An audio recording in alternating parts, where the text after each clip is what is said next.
Hello, everybody. I'm Professor Donald Bates, Chair of Architectural Design. Welcome, everybody. This is just a note. I know we're not on campus, but we will be on campus in the near future. So these are just to remind you that once we are back on campus, you need to follow the COVID-safe rules, particularly in terms of scanning the QR code whenever you enter any of the buildings around MSD. It doesn't take very long now. It works pretty well. So just make sure you follow that. So today is a presentation of studios, specifically the CDE studios. But we want to begin with an acknowledgement of country. So I begin proceedings today by acknowledging the traditional custodians of the land on which I am presenting, the unceded lands of the Wurundjeri people of the Kulin Nations, and I pay my respects to their elders, past, present, and those emerging, and to all Indigenous and Torres Strait Islanders witnessing this presentation today. So we'll now present the introduction and the start for semester 2 in 2021. This is really just a opportunity to provide you with some background information before the start of the semester and go over some of the aspects related to preferencing, balloting, and then the allocation into various studios. We will not be presenting in this webinar the individual studios. Instead, all of the studios have made video recordings of their presentations, and those are up now and available. They're available through the web page. So if you click on each individual studio, there'll be a link to their video presentation. And at the conclusion of this presentation today, it will be added to a sequential play of all the studios. So you'll have several opportunities and several ways in which you can gain access to the studio presentations. As I said before, welcome. And I am Professor Donald Bates. I'm the Chair of Architectural Design. One of my roles within the university and within the faculty is dealing with the CDE studios. And I'll be assisted by the senior tutor, who is Kristen Wang. So between the two of us, we will be managing the CDE studios. Kristen in particular will be the one providing most of the ongoing information as she's the one who really controls the Canvas pages for CDE subjects. If there's any issues, you can email either myself or to Kristen, and we'll try to sort out any issues that you may have along the way. There is a studios brochure. It's just not been printed yet because we're not in the building and we're not able to, in fact, go to the printers, but it is available as a PDF download online. So again, when you go to the CDE studio pages, at the bottom of the login page, or before you go to the individual studios, there's a link to the studios brochure. If you click on that, it downloads the whole brochure as a PDF. So again, more information and a way to access the information regarding the studios, as well as the timetables, as well as the room allocations for different studios and when they're meeting. So you can look at the schedule and see where it works for you. Inside it is a text that I have. I didn't actually write it because all it is a compilation of all the ways in which architecture is. I think it's a quite interesting collection of lots of very well-known, some maybe not so well-known people speaking about what architecture is. And I think it's relevant in terms of the degree to which there are very many ways in which architecture can be understood, sometimes completely in opposition to other formulations and other definitions. Within the studio's brochure, there's also information about some of the resources that are contained within the ABP MSD facilities. So you can see that we are back as soon as we're back in the building, hopefully sometime next week, with the Next Lab, which provides for 3D printing, scanning, AR, VR, tutorial sessions, and consultations in terms of some of the work. For those of you who are new to the university and new to the faculty, it's really useful to go and make yourself aware of what's on offer, what we have available in terms of resources and labs within the building, the MSD building, but also to go through any inductions and orientation sessions as early as possible in the semester so that they're then available to you. Most of these, particularly in the workshops, you have to go through an induction and orientation process before you're allowed to use the machines or the technologies that are there. So speaking of which is the Fab Lab, again, laser cutting, more 3D printing, various other aspects of working and different technologies that you can use for model making for different kinds of fabrication, production, so on and so forth. But again, you need to make yourself aware of what those facilities are and make sure that you've gone through any processes to show that you understand and the health and safety features with any of the technologies that are available there, including things like the machine workshop. So here it notes that you have to complete your inductions before you can have access to the workshop itself, and to visit their website on there. This presentation is being recorded, as I noted before, and it will be made available as a link with all of the other presentations of the CDE studios.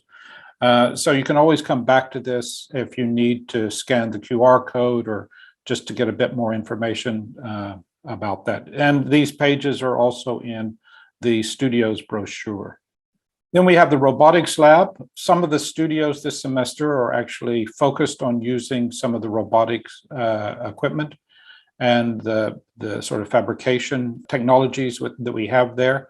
But if you're still not part of one of those studios, but nonetheless are interested in knowing more about them, then again, follow the QR code or the email address to msdrobotics@unimel.edu.au. Printing is now back available when we get back into the building. So again, hopefully by the middle of the coming week, we'll have access back into the building and the printing will be available. Again, all the information that you need can be found there through the websites. And in terms of any loan equipment, again, there have been some changes because of COVID.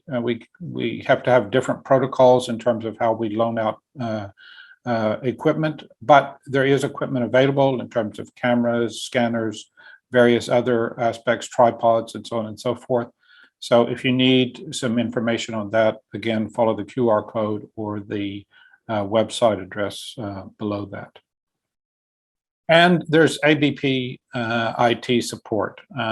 If there's some questions about what laptop to buy, some changes to the remote and computer access, all of this information will be found through ABP IT. We will still, as we're still having a significant number of students who are not able to be in Melbourne and therefore not able to come to the MSD building, we will still be running a virtual desktop. And I believe we're still running the render farm as an option as well. That will still exist. There have been some changes, particularly in terms of access to certain softwares, but certainly there is the option for using the virtual desktops. In the studio's brochure, you'll see this page, which is about, it's a listing of some of the MSD events that are coming up in semester 2.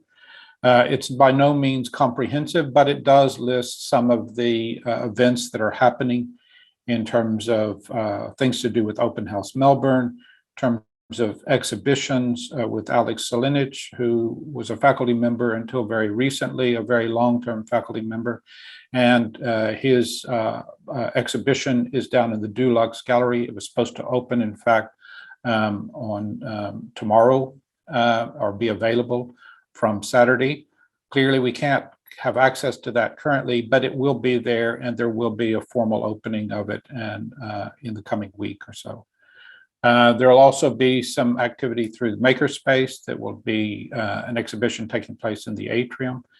And further along in the semester, we will have an alumni survey series with NH Architects here in Melbourne, of which a number of alumni and graduates of the MSD and ABP are the directors of NH Architecture, and they will be showing some of their projects along with a number of events that will be aligned with that.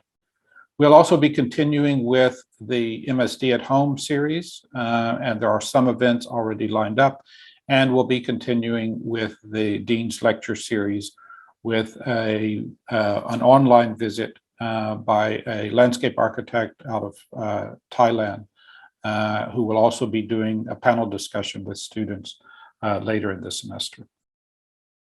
So as I said, we continue with the Dean's Lecture series. We will be providing 2 lectures this semester from the Dean's Lecture series, one focused on landscape architecture and one on planning. So the first one that's coming up is on the 10th of August. This will be a keynote lecture. It'll be online only.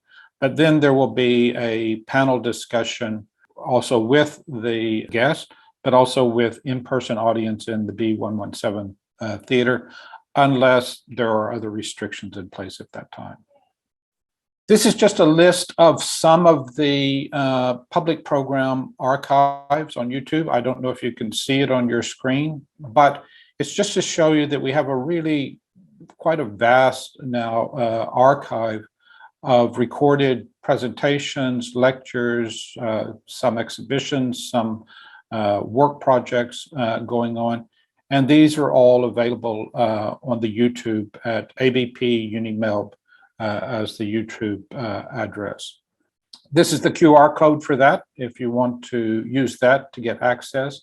Again, I think these are very important resources. Not only were they important when they happened and the events surrounding the visits of various guests over the last 7 or 8 years, but there's a lot of really important information, I think, and some, a great way to actually understand some of the work of some very important architects, landscape architects, urban designers, planners, property, construction, and a range of other guests that ABP and MSD have hosted over the previous years. As I said before, we will continue with MSD at Home. This is a series that we established over a year ago because of everybody being online. So we put together a whole series of lectures and conversations with guests from all around the world. In one sense, it's actually made it easier for us to have a broader expanse of visitors to the MSD because it's all done online. But it's a great way in which to get an even broader context of aspects. This is the QR code for MSD at Home. And this is the web address for MSD at Home. And these are the QR codes for the most recent MSDX, which itself is also all online. So if you're interested in seeing the work from last semester, particularly if you're new to the university and to the faculty and to the Master of Architecture program, the QR code on the left is for the whole of the MSDX entry page. And the one on the right is specifically related to the studio. So one of the things I would suggest is that as you're making your decisions and studio preferencing and your selections, is that you go back and look at some of the work from last semester. I would say that something like 75% of the studios the CDE studios that are operating this semester were also operating last semester, which means that you can see they may or may not be doing the same kind of project, but you can certainly see the kind of work that's being produced by particular studios. The studio numbers stay the same. So if you're looking, for instance, at Studio 26 from last semester, well, that's the same people teaching for this semester. So you can see the kind of work, the quality of work, the themes, the issues, the sort of conversations that take place under that. And I think it's an important way to be well informed about a studio when you make your preferencing. We started about 1.5 years ago or 2 years ago a student forum. In fact, there's 2 student forums. There's a student forum where it's students having a forum with students, that is discussing issues, problems, things that want to be brought to the surface. And then those come to another student forum with the faculty so that we can discuss issues that the student body feels need to be addressed within our teaching, within the operations of the building, within things we do have that are not right, things we don't have that we should have, whatever it might be. This is all led by Professor Alan Pert, who started and initiated this and is still maintaining sort of leadership into it in his new position as Deputy Dean.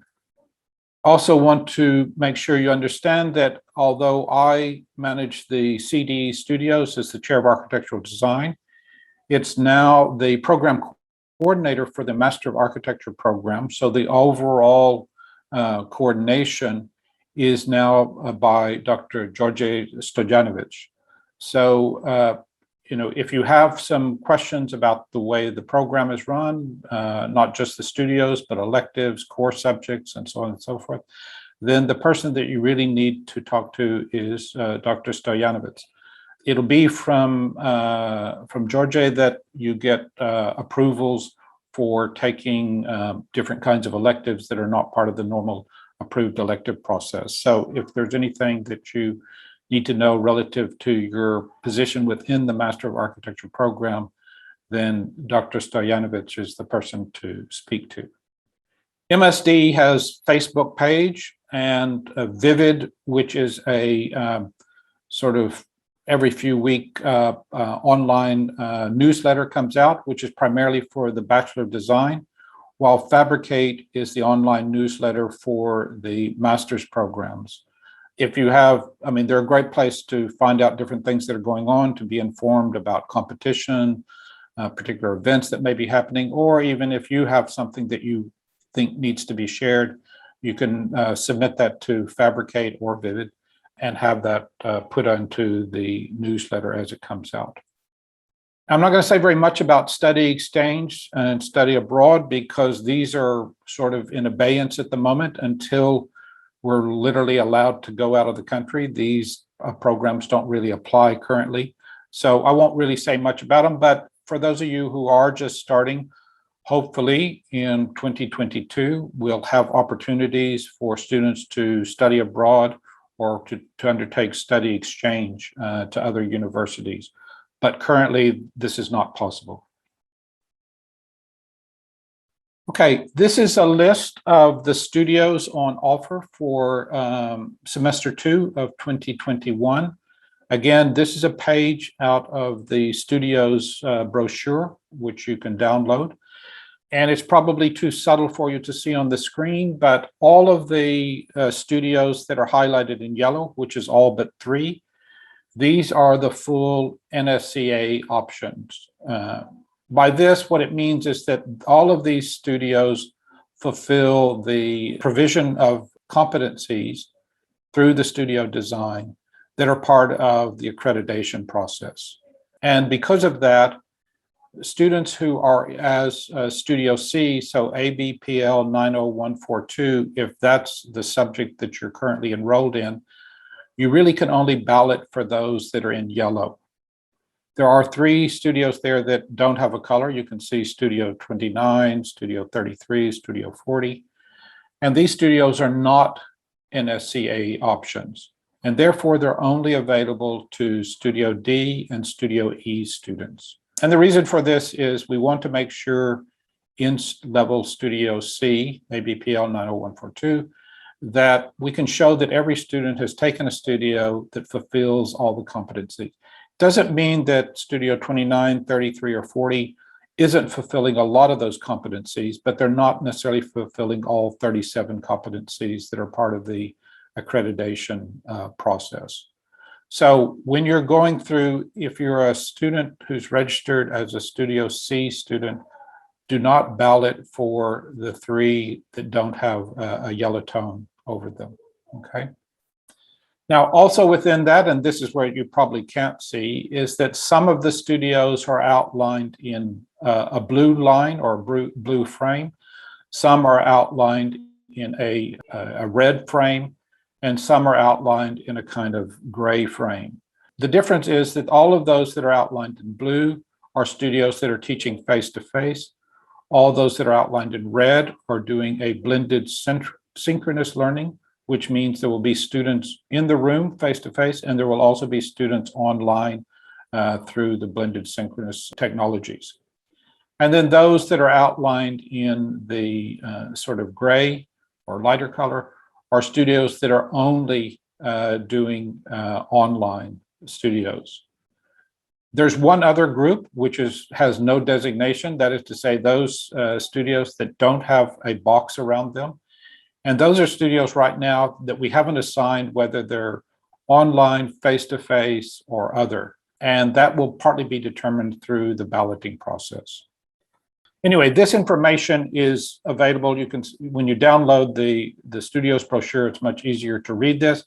But also, when you start to review and to view the videos of the different studios, each one of them has a very clear introductory page which designates which of these categories they're operating under.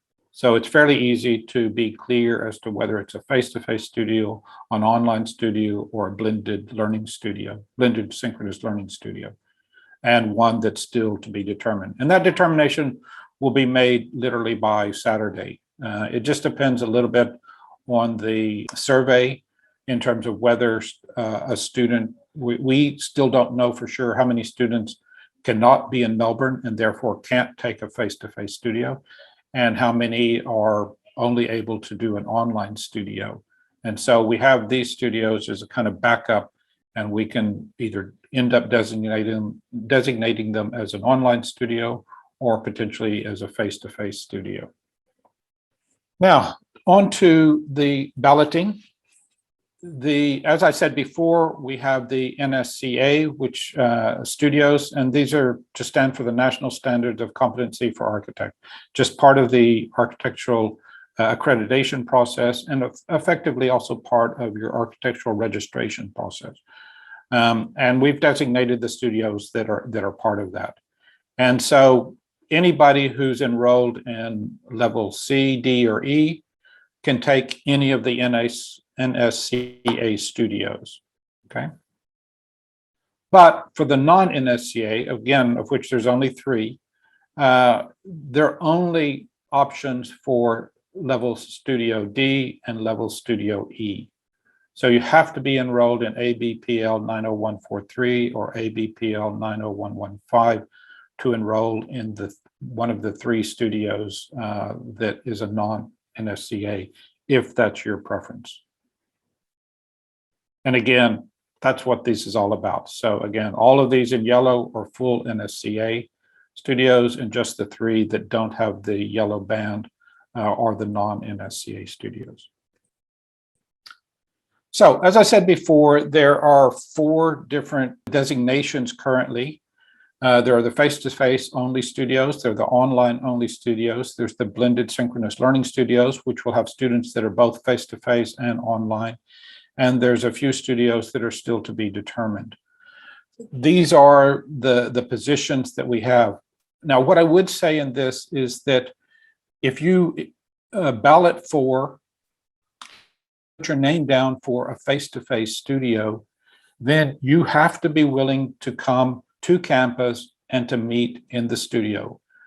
The studios and the faculty and the building will operate fully under the Victorian government regulations. So if the Victorian government says it's okay to teach face-to-face and to be in the building, then that is what the building will be about. That is to say, that's what you will be expected to attend and to participate in, okay?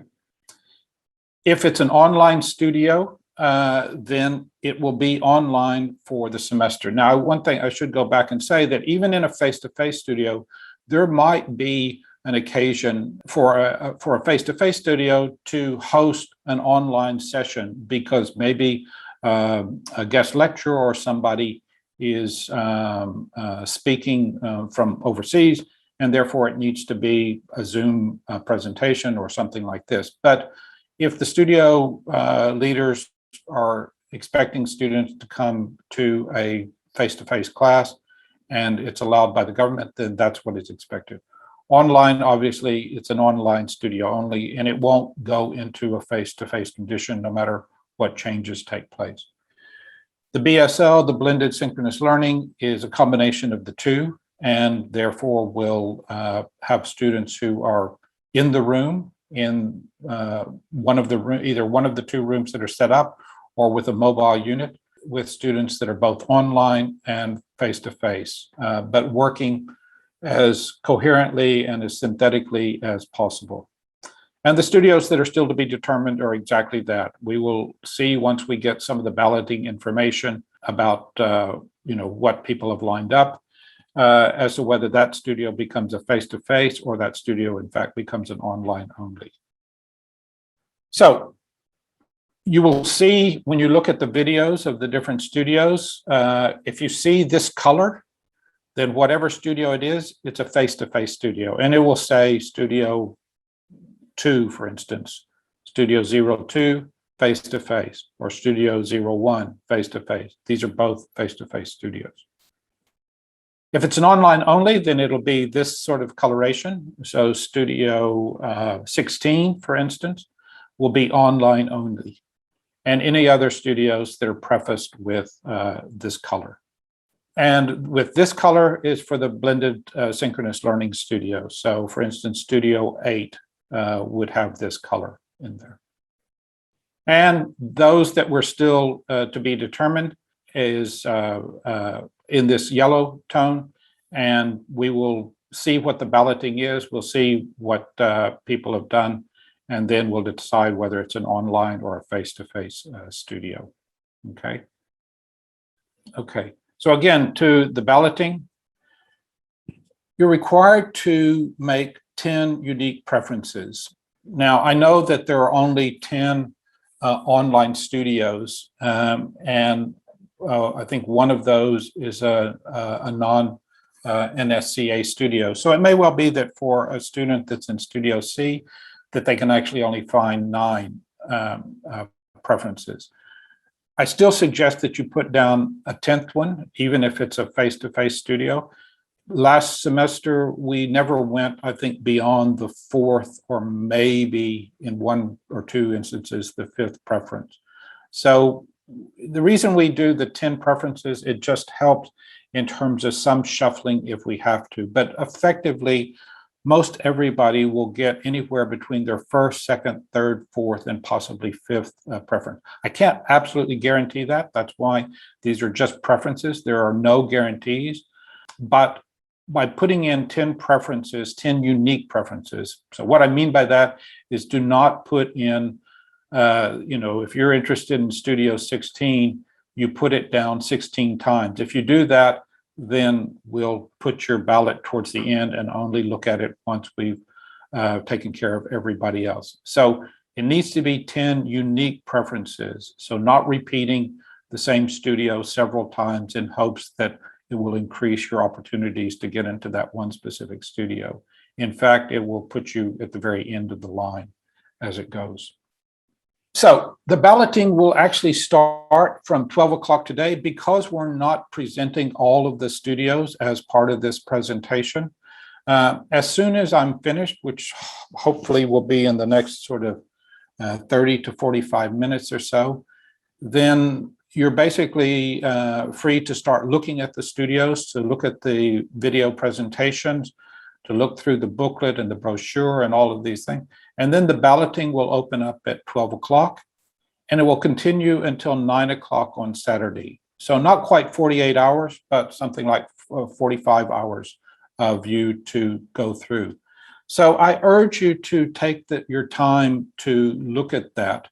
As I said, failure to provide 10 unique preferences will result in an invalid ballot. So please make the 10 preferences, okay? And ballot only once. It doesn't help us in terms of sorting through if people put in multiple ballots, as if changing the ballot or such makes it. So don't ballot until you really have a clear idea of what your preferences are and which studios you're really going for. And then make it. And because you have 45 hours, you don't have to ballot early. Again, the other thing to pay attention to is the schedule. We've done a bit of work in making sure that none of the CDE studios, the meeting times of the studios, clash with any of the course subjects.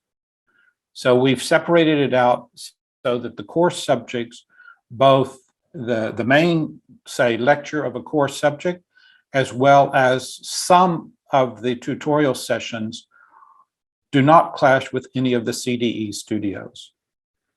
Now, there may be some clashes with some electives, so you'll need to make sure that if you're taking certain electives, that they don't overlap with the studio times of the CDE studios. But on the whole, we've tried to schedule the week such that most, if not all, students should be able to choose a design studio and still be able to have either core subjects or elective subjects covered without having any clashes or overlaps in those.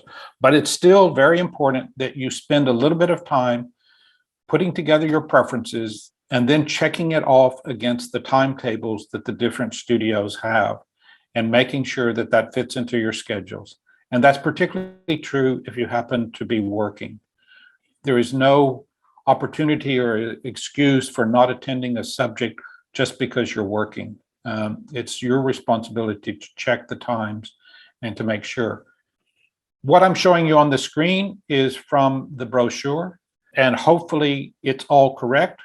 But if you want to be absolutely sure about a time for a studio, you should look on each of the website pages for each studio, because if we find that there's been a mistake, that's where we can update it and make sure that it's correct.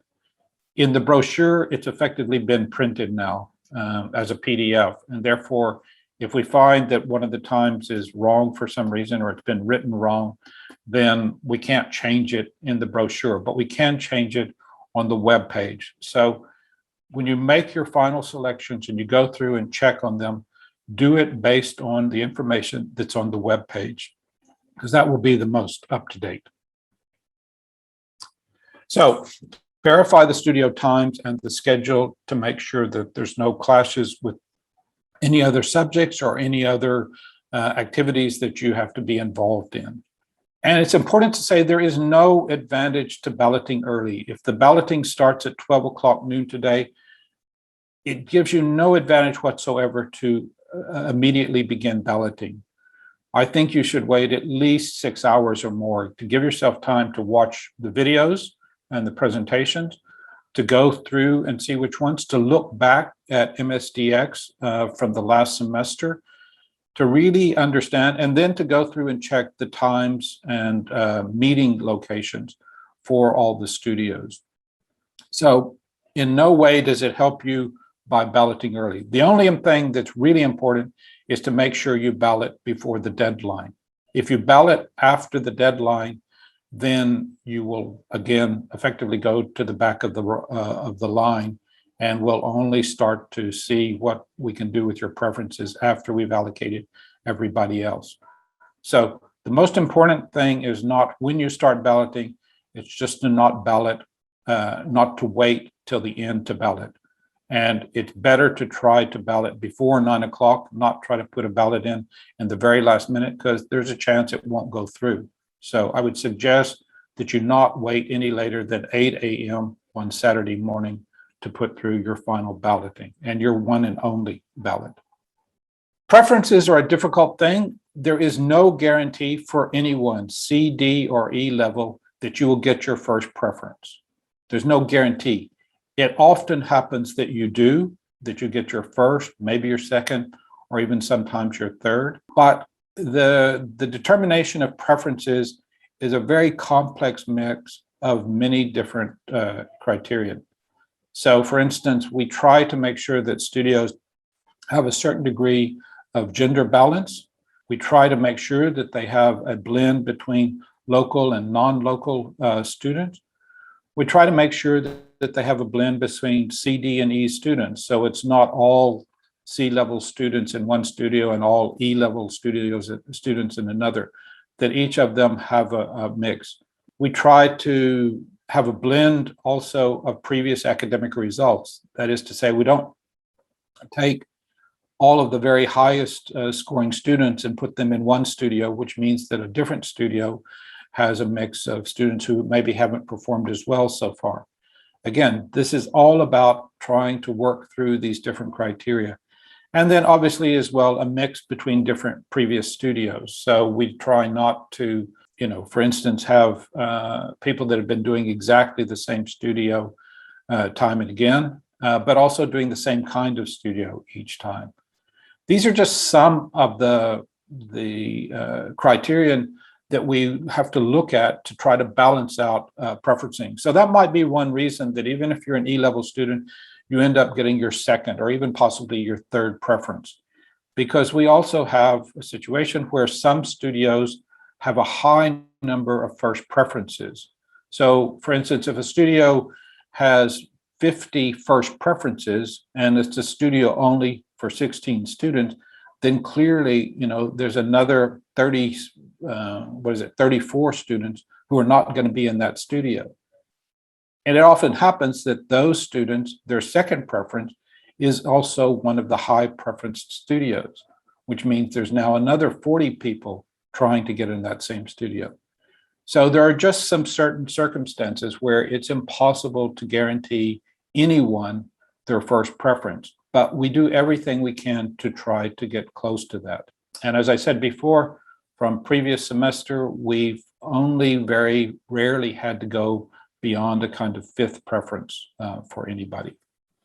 Once the ballot closes on Saturday at 9 a.m., and then once we're able to download all the ballot and the results, first we'll go through and look at the survey relative to whether students are able to or are prepared to do face-to-face teaching, or can only do online teaching, or are open to either option. Because we need to sort through that to just understand how many places we need for online teaching, how many places we need for face-to-face teaching, and then see what the mix is in terms of various availabilities. And then we go through and spend from Saturday afternoon until whatever time it takes on Sunday to make all of the allocations. But based on our experience from last year and previous semesters, we will be able to notify the studio leaders as well as all the students of the allocations by Sunday, so that before class starts on Monday, the 26th, everybody who's balloted properly will be allocated, and all the studio leaders will have their student lists and will be able to contact you directly. Now, in the coming week, although the semester starts on Monday, the 26th, we will still be in lockdown in Melbourne, which means that at least the first meeting and probably both meetings in the week will take place online. But it'll be up to the studio leaders, and in fact, it's really up to the Victorian government as to whether or not they change the restrictions. And if they change the restrictions on Tuesday, which is when it's supposed to be announced, then it will be up to the studio leader to provide you information as to when and how the next meeting will take place during that week. We're hopeful that the Victorian government will ease the restrictions on Tuesday evening, but we really have no way of knowing until it actually happens. So you'll just have to keep in touch with your studio leaders after the allocation has taken place.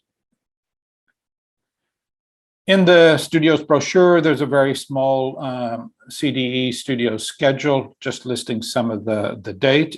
Okay, now I put in earlier that if you go to the MSD Studios webpage, and this is an image from the MSD Studios webpage, you'll see that it lists the Master of Urban Planning Capstone, the Master of Urban Design Studios, Master of Landscape Architecture Studios, Master of Architecture Studios A and B, and then Master of Architecture Studios CDE, and then Master of Architecture Design Thesis. Below that is outlined in the red dotted line.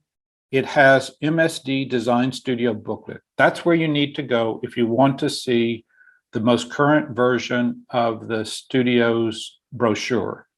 that has all the information that we've been showing previously. So if you click on that, it will download a PDF to your computer from that button. Okay. And what you'll get is this. This will be the cover page, and then inside is all the information, most of the information that I've already provided. If on that same page you click on the Master of Architecture Studio CDE, then it will take you to the page that lists all of the design studios for CDE for this semester. That's the same, that's the web address, if you want to look at that. And it will go through and allow you access to see all of the studios, and it's from each of the individual studios that you'll also have access to their video presentation, as well as any updated information about their meeting time, spaces, location, and so on and so forth. Okay. Now, I'm going to turn this over to the senior tutor, Kristen Wang, and she's going to run through some of the aspects related to Canvas. So, Kristen, I hope you're there and you can come in and start talking. I'll just move the slides forward as you need them. Hello, everyone. Thank you, Donald. And as Donald introduced, I'm the senior tutor of CDE Design Studios. I will be the main point of contact for you over the semesters. So today I would like to quickly introduce the Canvas platform, the LMS platform, especially for level C students who are new to this system. There's a Canvas student app you can use on your Android or iOS phone. Feel free to download it and follow the instructions to log into Canvas.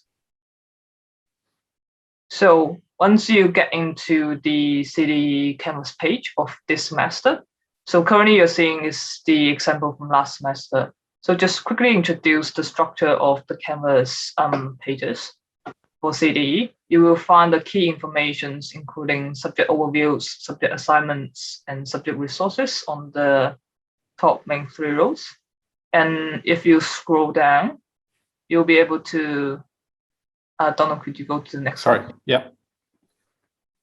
Yeah, if you scroll down, you will see individual tiles for individual studios.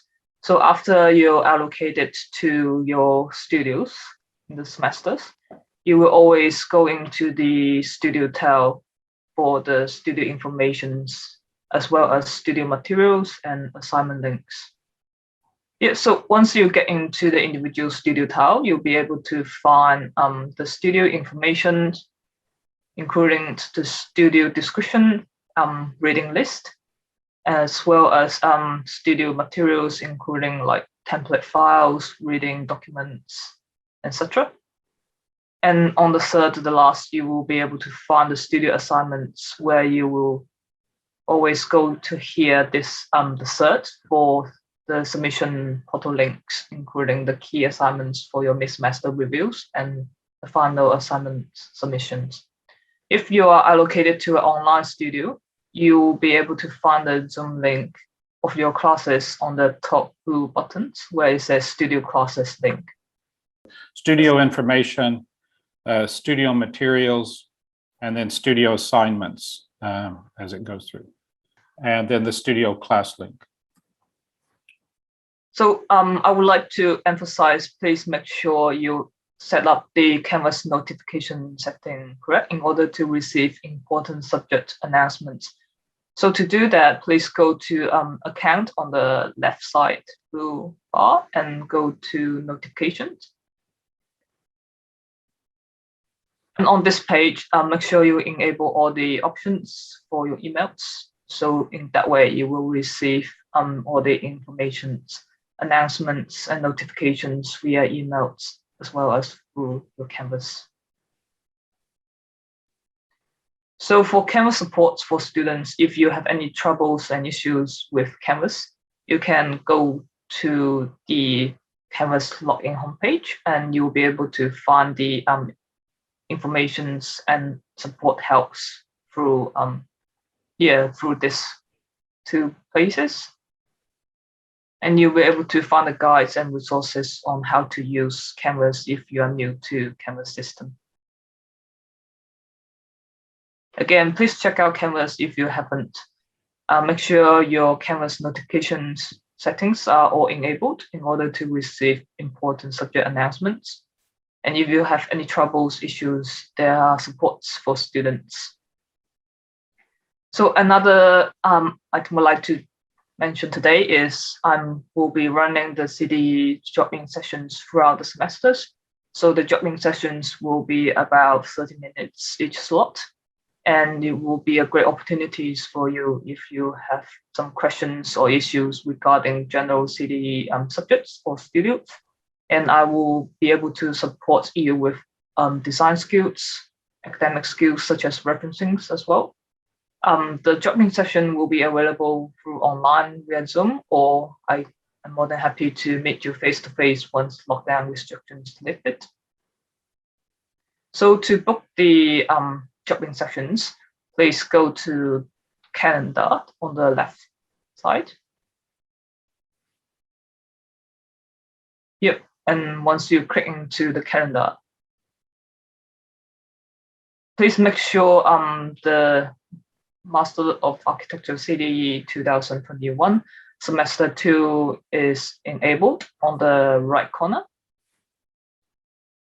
And within that, you should be able to see the available jobbing session class slots on your calendar. And if you just click them, and there's some instructions guiding you how to book them. So over the semesters, I will arrange a number of jobbing session slots, and you can always join multiple ones throughout the semesters. And if you are like to join online, please feel free to email me and I will issue you the Zoom link to join the session. Yeah, that's all for me. And I will hand it back to Donald and other student groups. Thank you very much. Okay, thank you very much, Kristen. As I said before, Kristen is really the person who knows how all of this stuff works. I mean, my role is probably just much more to do directly with design activities and sort of larger scale administration, but certainly in terms of Canvas, in terms of issues related to facilities or technologies or other kinds of supports, by all means, send an email to Kristen and to myself if you want to. But Kristen is offering, she started these last semester offering these drop-in sessions, and I think they've been really valuable for students that were just struggling or having some issues or maybe not understanding exactly how the system works. So by all means, if you feel you need a bit of inside information, so to speak, then book a session with Kristen as one of the drop-in sessions. So thanks, Kristen, very much. Okay, we're now going to turn this over to a few representatives from some of the student groups. And we have a representative here, I believe, from SONA. Are you here? Yep, I'm here. Okay, I'm just going to click through when you tell me for the slides, but it's your presentation otherwise. Yeah, thanks, Donald. So hi, everyone. I'm Heidi, and I'm part of the SONA representative committee for our university in 2021. For those that don't know us, SONA is a nonprofit student-led organization that operates as the official student body of the Australian Institute of Architects. Thanks to our connections with the Institute, we offer free access to a very large organization with thousands of members. SONA hosts the national, state, and local events tailored for the students of the profession. Among them would be these two competitions, which I'm sure you've heard of, Super Studio and Upscale. Upscale is set to be online this year on August the 13th, and the cost of entering each competition is usually about $39, but for our members, they're both free. We have a national mentoring program, which is a good way to gain insight into the industry through long-lasting relationships with mentors. And members receive free access to the Architecture Australia magazine, as well as access to our communities platform, which is a discussion and resource space that gives you the ability to connect with all other members and forums. SONA members are also eligible for the Student Advancement of Architecture Prize, which is awarded annually for outstanding contribution to the advancement of architecture. It has a pretty sweet cash prize of $2,000, so that might be something you're interested in. Members receive free access to HR Hub and Acumen Notes, which is particularly applicable for subjects like architectural practice and includes an extensive employment and well-being section. We also run a Hearing Architecture podcast, and it is a popular podcast for students to listen in on current architectural developments across Australia. Sign up as soon as possible to take part in upcoming events like our walking tour and, of course, Upscale. We're looking to run some pub nights and alumni Q&A sessions in the coming semester, and would love for all of you to join in the fun. That brings me to the end of this presentation. Thank you for listening in. There is a QR code for joining if you're not yet a member, as well as one for those looking to renew their membership. That's it for me. Thank you. Okay, thanks very much, Heidi. I think SONA is a great organization. They're a national organization, so every school of architecture effectively has a chapter, which means that when you join SONA, not only do you join the profession, but you also join a network of other students who are studying architecture or about to graduate and go into practice or go into the industry. And so it's a really good way to build the network that you need to be a successful architect. And because it operates at that national level and it has that direct affiliation with the Institute of Architects, I think it's really a great opportunity to get involved early and to start making those contacts that will help you going forward. Okay, thanks very much, Heidi. Now we're going to move to Big. So I'm going to stop sharing because I think Big is going to share their screen. So I'll turn it over to Kate. All right, well, hi everyone. I'm Kate and this is Kelly, and we are here to talk about Built Industry Group. For those of you who don't know us, we're a multidisciplinary student-run organisation here at the Melbourne School of Design. So our focus is on providing students with the opportunity to form meaningful connections with the industry, and we do this by organising events that include practice-based learning, interdisciplinary engagement, and network development. Through our events, students have been able to hear from and meet with professionals from over 80 firms, including more than 40 architecture practices. And most recently, as part of our Industry Connection series, we brought students together with experienced architecture professionals to discuss topics such as career pathways, graduate responsibilities, design philosophy, and more. So coming up this semester, we are planning some exciting events for you. Firstly, in conjunction with Women in Science and Engineering, we're coordinating a design ideas competition to conceptualize a comfort room for the mental exhibition at Melbourne Science Gallery. The competition is now set to take place in November to ensure it can be in person, so stay tuned for more details.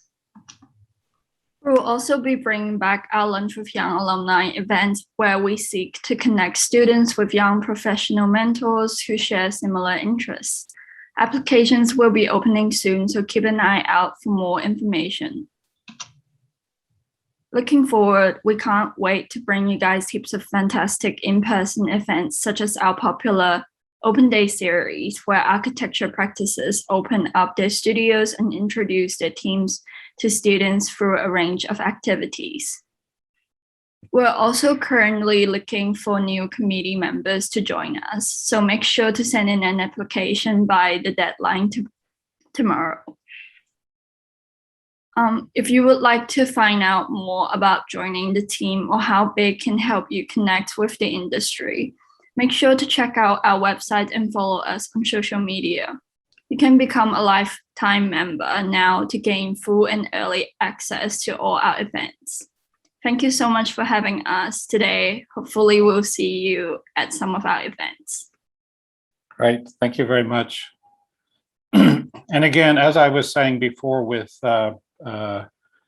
SONA, I'm very, very proud, in fact, of what Big and their team have done. They've really made a big impact on connecting students with the industry as well, in a different way to SONA. So these are not mutually exclusive. They really cover different ground. They deal in different ways, but there's also a great deal of overlap. So this is not about choosing one over another. They both have different roles that they perform. So I think BIG has gone on to be bigger and bigger within the faculty over the years. And the leadership in it has been very strong in terms of putting itself forward and working across not just architecture, but also landscape architecture and urban design and planning and construction and property as well. Now, we were supposed to have a representative from archicle to come and talk, but they don't seem to have showed up. Anyway, I do have their presentation, so I'm just going to run through it. I'm not the best person to speak about this, but I'll do my best. Again, this is a student-led, student-directed organization, which is really about trying to promote sustainable use of materials and knowledge sharing within the Melbourne School of Design. So it's different than SONA or BIG, but it is still about focusing on the Melbourne School of Design and the facilities. So as it says, archicle is a non-for-profit organization, student-led organization at the School of Design, and it's affiliated with UMSU, which is the student union at the University of Melbourne, and the ABP faculty. And so their key focus is creativity, community, and sustainability. We envision to build a community of creative minds by targeting social, environmental, and economic sustainability. We aim to provide students with a safe communal space where they can come together and express their creativity and explore different skills and designs. So some of the things they do are to run some technical workshops in terms of software. You know, everybody needs to know a little bit more about different softwares and how to work with it. They provide tips and resources in terms of tutorials and links to different kinds of tutorials. They help to source affordable materials. So for model making and other aspects, you know, by working as a group, they can get more affordable materials and prices, and to host a range of events and competitions. These are some of the previous events that they've undertaken over the previous couple of years. So as you can see, Rhino workshop, post-processing workshops, you know, general meeting, and so forth, and things with cash prizes and competition, prototyping competitions and such. These are just a range of their previous events. These are some events that they're scheduling for the upcoming semester. So between weeks 2 and 5, there'll be some software workshops, there'll be some well-being webinar in week 2, be a sustainability. I mean, some of this is about sustainability in your design, but it's also even just sustainability within the building, within the faculty in terms of model making. You know, what do you do with the materials that are left over? And then doing a sustainability tour during SWAT-VAC. So these are just some outcomes. These are some of the works that were produced through some of their competitions, some of the ideas that have been developed around themes around sustainability. And so if you want to join with archicle for 2021, again, this is the QR code for the membership. And these are the QR codes for their various social media links as well. So that's archicle, and I'll just show you, I mean, the other thing that we have, again, we don't have any representatives here, but I just wanted to make sure that students are aware of INFLECTION, which is a student-led academic publication supported by the faculty. It's the journal of the Melbourne School of Design. And these are some of the previous issues that have been published. So there's a group that run the editorialship and that manage the publication in terms of setting themes, collecting interviews, writing text, getting people to write text, and then putting it together as a journal. And it's gone to become quite a significant and quite a substantial publication that comes out every year, and there's a different team involved in that. If this is something you're interested in, you can talk to the team. I don't have the direct, but you can see the link at the bottom of the page, or just look it up. It's very easy to find. And see about becoming part of the team that produces the next issue of INFLECTION Journal going forward. We're coming towards the end now. I just want to run through and make you aware of some of the electives. So these are not core subjects. These are electives that are on offer that are coming forward in the coming weeks. One of these is ABPL 90371, Design Activism. These are all 12.5-point subjects, but this is an intensive subject. So during the week of from the 6th of September, there's a kind of introductory session. And then during the 20th, 21st, 22nd, 24th of September is when the actual kind of workshop takes place. Then there's another meeting with presentations around the 1st of October. And then I believe it's another 2 weeks, or maybe it's 3 weeks, in which the final submission for the subject takes place. So this is effectively an intensive subject that takes place during the semester. But you know, as an elective, you can use it as one of your architectural electives and run it effectively at the same time you're doing some of the other subjects. And this is the brochure for it. This is also in the studio's brochure, so it gives you a bit more information about some of the subjects and what's going on and how it's all taking place. Then another elective subject that you might be interested is ABPL 90367, which is Critical and Curatorial Practices. This is a subject led between Professor Philip Goad and Professor Alan Pert. And it's been very successful in not only learning about critical and curatorial practices, but oftentimes putting together exhibitions, or certainly putting together catalogs and archives of work that's been produced. Something to look at and consider. There's ABPL 90146, which is Architectural Conservation in East Asia. This is led by Professor Qinghua Gao. Again, very specific in terms of its focus, but something that, you know, within the context of the region is very important. All of these, so both the previous one, the Critical and Curatorial Practices, and this elective, they run throughout the semester, 12.5-point subjects, and they run throughout the semester. ABPL 90418 is Architects in Asia, Practice and Politics. This is led by Professor Anoma Paris, and is again a full semester elective subject. And then finally, ABPL 90241, Representing and Remembering Place. This is led by Professor Hannah Louie and is a really a great subject. And again, all of these subjects have been set up in terms of their times. I don't have their times with me here, but they've been set up in terms of their times so that there's very little chance of them clashing with the studio times. Finally, I just wanted to end with a little bit of a conversation about extensions versus special consideration. Sometimes this is a bit confusing. Effectively, a special consideration is also an extension, but the difference is that you can apply for an extension before an assignment is due, okay? And the extension is not for more than 10 days, okay? So, and that's effectively 10 working days, which is 2 weeks. So we don't include Saturday and Sunday within the time frame. So the 10 days are the 10 working days. So if for some reason there's something that's interfering with your ability to complete an assignment and you need a few days to work on it, then you can apply for an extension. The application has to take place online.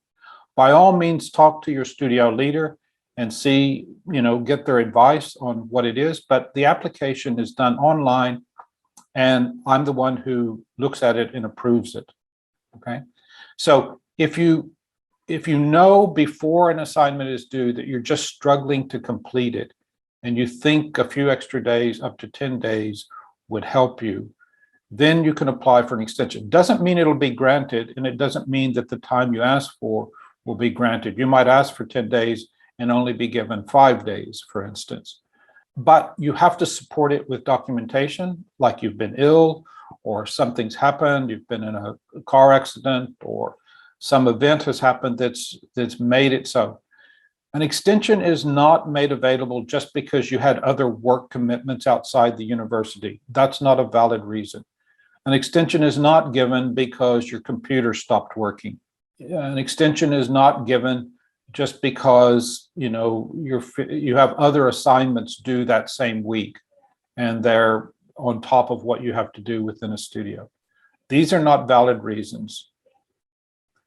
The special consideration is a form of extension that takes place if it's made after a submission due date, or if it's for longer than 10 days. So for instance, if you had an assignment due on a Monday and on Saturday you had to go to the hospital and you didn't have a chance to ask for an extension, and you don't come out of the hospital till Monday or Tuesday or Wednesday, then you apply for special consideration to consider the extension after the deadline, okay?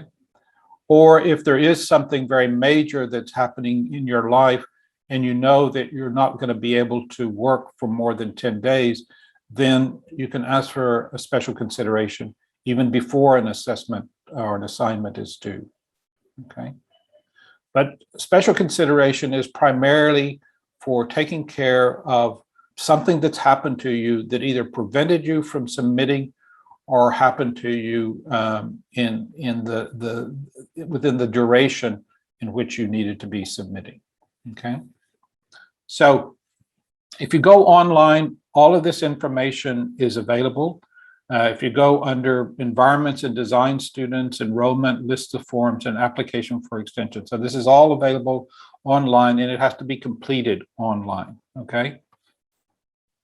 And these are just some of the guidelines.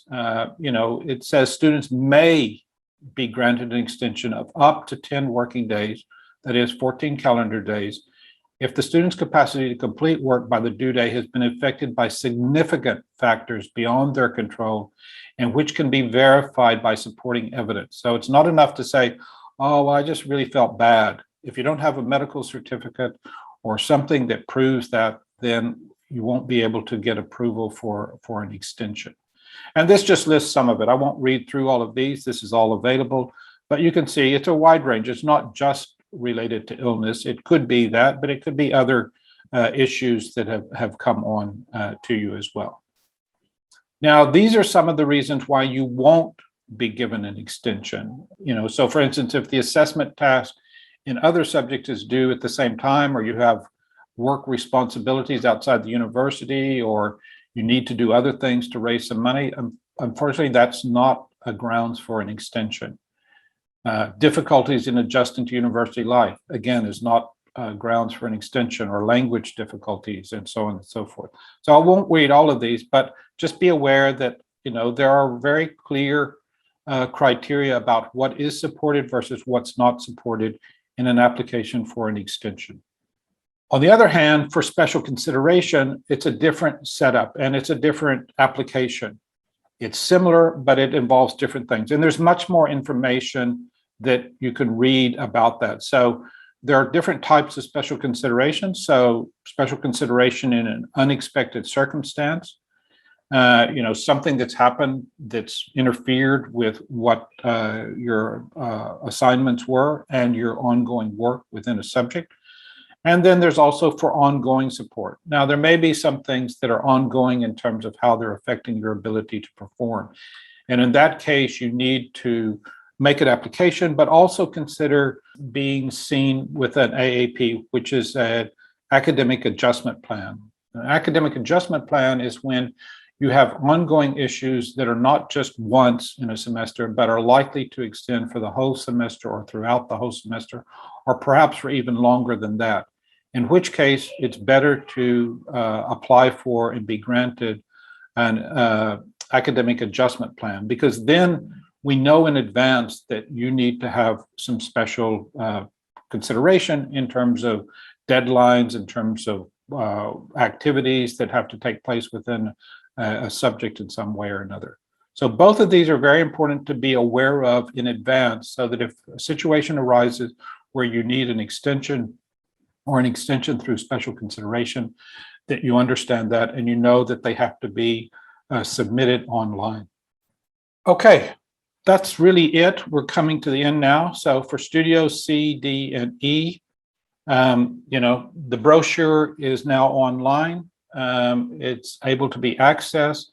You should be able to see all of the studio video presentations for each studio individually. So good luck with it. As I said before, there's no advantage to balloting early. It's better to take your time and to really consider, to take into consideration the times of the studios, their locations, what the subjects are, the way in which they're being offered, online, face-to-face, BSL, or still to be determined. Balloting closes at 9 o'clock on Saturday morning. So please ballot before then. Ballot only once, but make 10 preferences. And you will be allocated, and your allocation will be known by sometime on Sunday. And your studio leaders will be able to be in touch with you at that point. There's a question here about the Bauer Studio. Bauer Studio is not running this semester. That's why if you look, you'll see that it's not listed in the list of studios. It's not listed because with the current lockdown regulations, the Bauer Studio was to be operating in the Northern Territories, I believe, or possibly in Queensland. And with all the ongoing restrictions and regulations, it's decided not to run the Bauer Studio this semester because there was just the likelihood that it would not be able to take place, no matter what the precautions and advance warnings might be. One other thing that I do need to mention, and this is really important, is you need to understand that the university has rules and regulations regarding academic misconduct. Okay. This means, and one thing that particularly involves architecture students relates to giving referencing and credit for both images and text. We've had situations more recently where somebody has put up in their notebook or on their presentation a whole bunch of very good sounding description of a project, but in fact, it's an exact copy of some other architect's discussion about their project. This is plagiarism, plain and simple.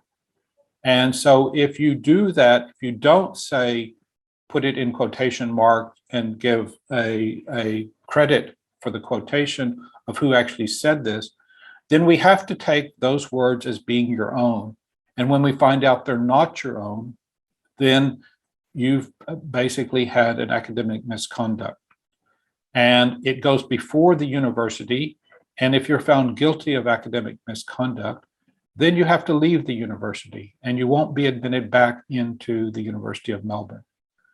So across all of your subjects, not just the design studios, but all of your subjects, you have to be very careful to make sure you give credit for images that you use as references, for quotations that you use as references, for diagrams that you use as references. For anything that is not your work, you need to give credit for it. And it needs to be clear what is your work versus what is not your work. So just warning you that this is something that the university takes very seriously and that is something you need to be very well aware of, okay? So there is information on the Canvas website regarding extensions and academic misconduct. So please make yourself aware of that. We will be paying much closer attention than we have in the past on some of these issues. So please be aware of what they are and make sure that you give credit where credit is necessary, whether that's images, diagrams, references, drawings, or text itself, okay? And finally, I'll just say, because Kristen has put it up for me in the chat, that the teaching period is from Monday, the 26th of July, until the 24th of October.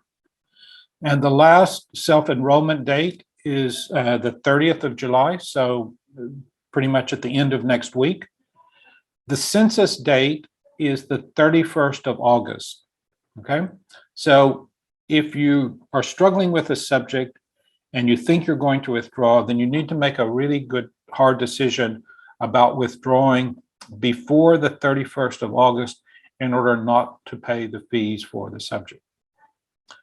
The non-teaching week is the 20th to the 26th of September. And as you can see, that aligns with the design activism intensive subject.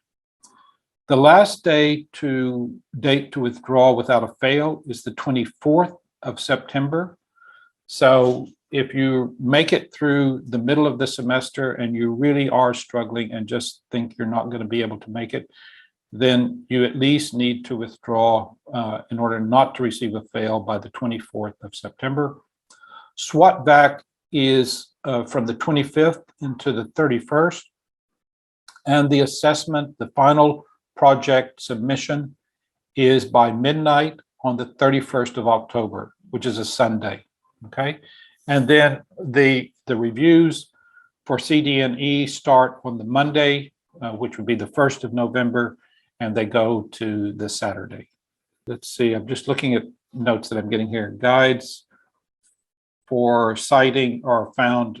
So there are some guides that are found. This information we'll make sure is available up on Canvas, again, so that you know how to give formal citation for any references that you might use throughout. Okay. All right, I'm going to stop talking. Good luck with your preferencing and your balloting, and even more good luck with the semester.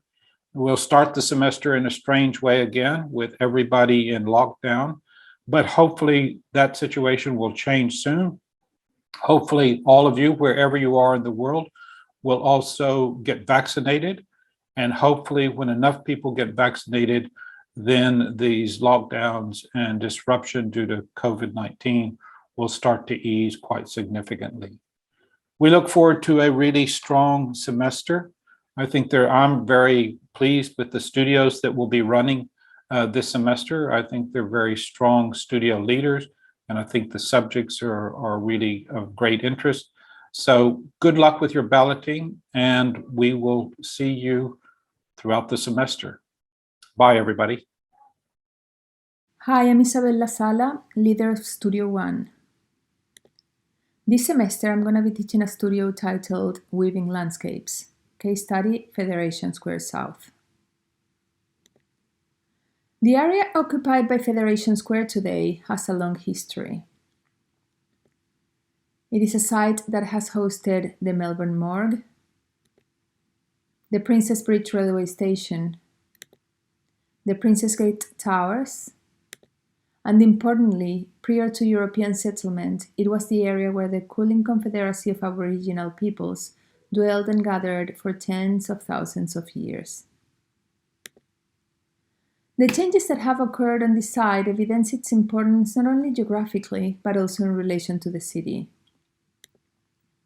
That is one of the reasons why, in 1986, the decision to demolish the Princess Gate Towers was taken, and followed by the call of an international design competition held by the Victorian government, with the intention to redevelop the precinct as the city's new and needed civic space. As we all know, the competition was won by Lab Architecture Studio, an office based in London, directed by Peter Davidson and our Professor Donald Bates. The result of this competition is Federation Square, one of the few areas in Melbourne where the CBD connects with the Yarra River, a connection that was made possible thanks to the construction of a deck over the rail tracks. This massive piece of engineering brought the opportunity to create an open and fluid relationship with the CBD. However, at the time of its construction, the section of the project connecting with the river was cut off. Currently, there are only 2 points of access between Fed Square and the river, which are around 200 meters apart. The reason is that Princess and Flinders Walks are divided by an important physical limit that is also heritage listed. The Princess Vaults were built in 1890 as part of the works for the third version of the Princess Bridge. Princess Walk is an area that today has been activated with bars and restaurants, but still presents an important physical disconnection with the rest of the city, due to the 8 meters height difference that exists between the street and the riverbank. Students will have the opportunity to redesign a waterfront through the implementation of design strategies that can activate the relationship between Federation Square East, Birrarungmar Park, and the Yarra River. In light of these circumstances, and in order to find strategies, the studio offers students the opportunity to work along with Federation Square management and explore the possibilities for connection, reactivation, and consolidation of the vital spaces that exist between this portion of the city and the water. Students will be asked to implement a wide range of design strategies at different scales. First, at an urban scale, requiring the design of an urban connection to activate the area with its surroundings. And second, at a human scale, requiring the design of more detailed interventions.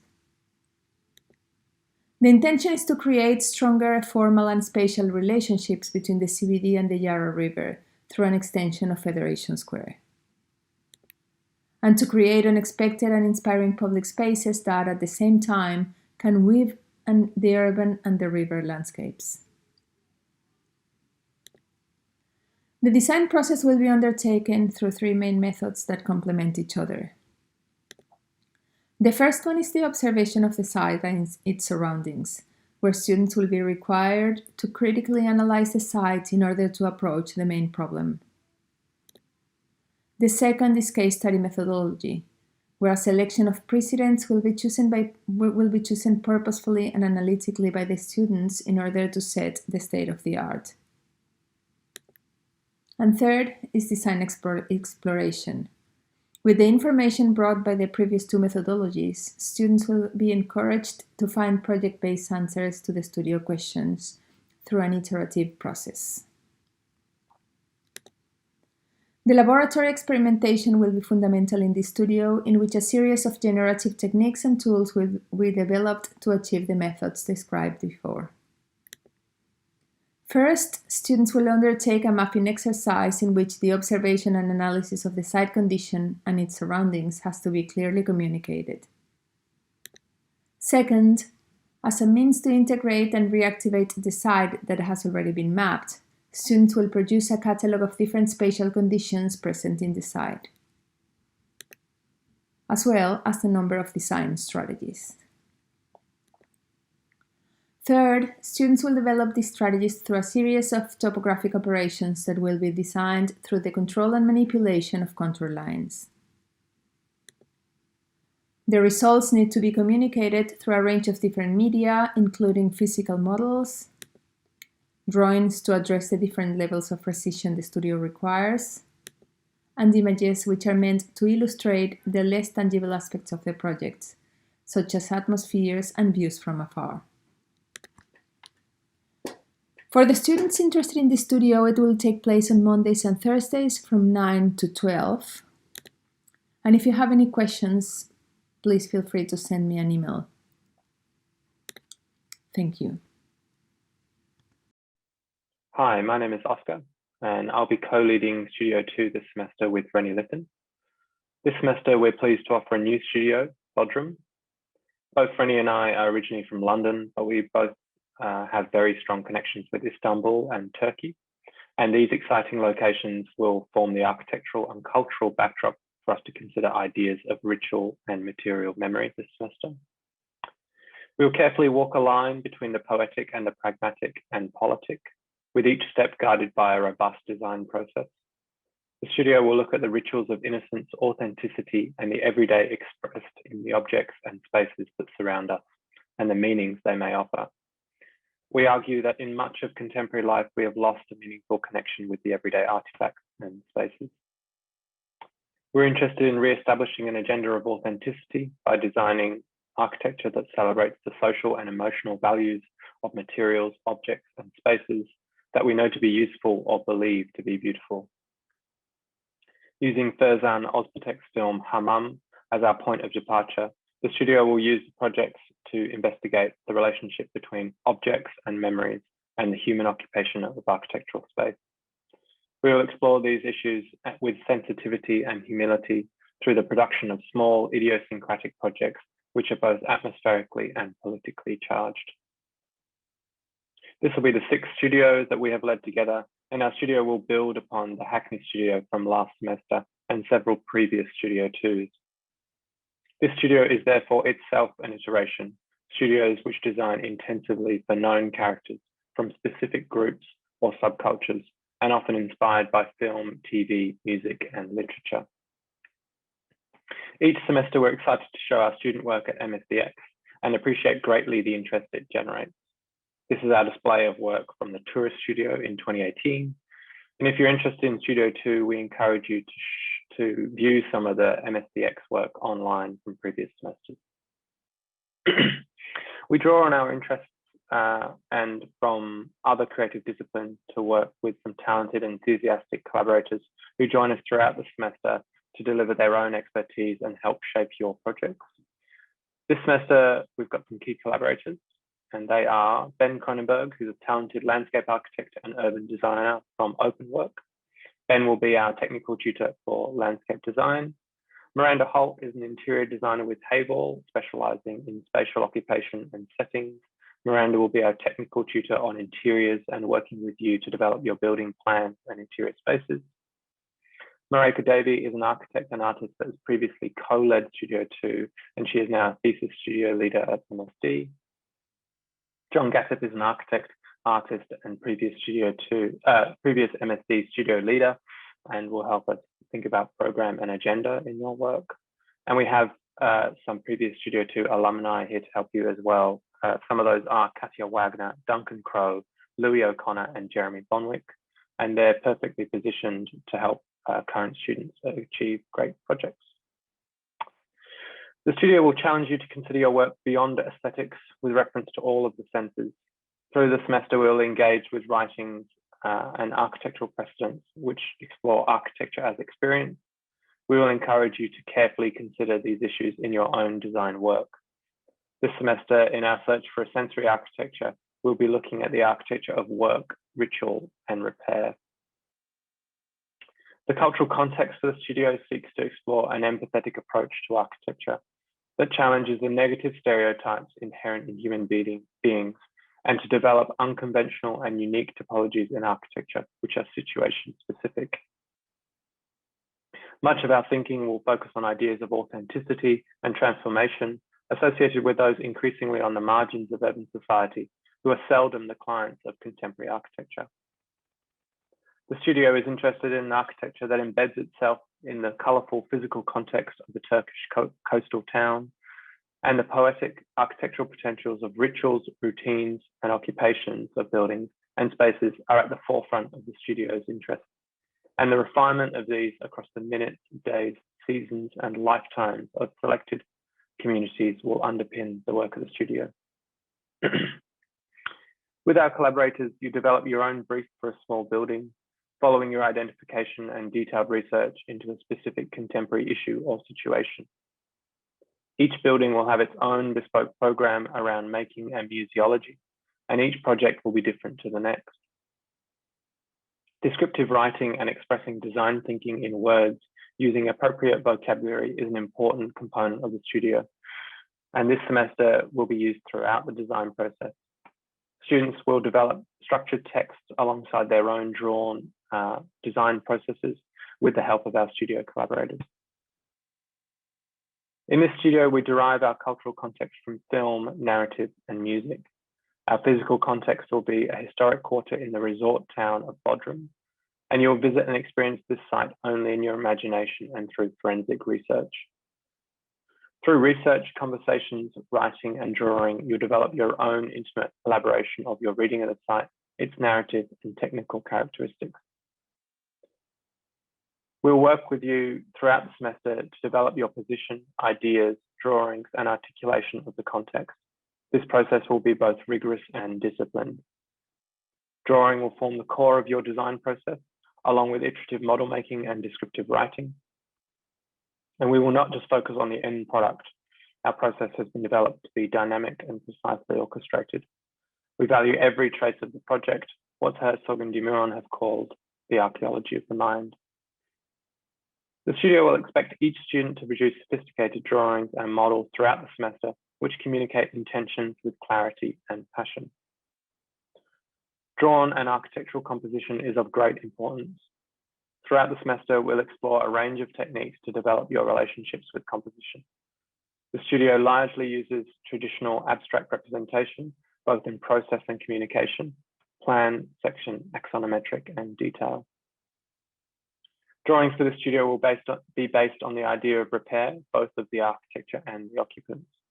On screen here, we have a drawing from our Tokyo studio last year, exploring the design and designing the precise technical profile of human occupation and interaction. Representing the design intention passionately and with individuality through drawing is extremely important to us. And along with our collaborators, we'll work with you to produce beautiful and thoughtful drawn outcomes. Our drawings may look technical, but they are truly emotive, charged and layered with the complexity that exists within human occupation. This semester, we'll refine and adapt our drawing outputs to suit the studio theme.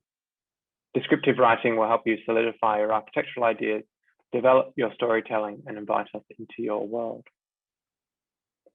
You'll be asked to present digital or physical models depending both as iterative tools and as final outcomes.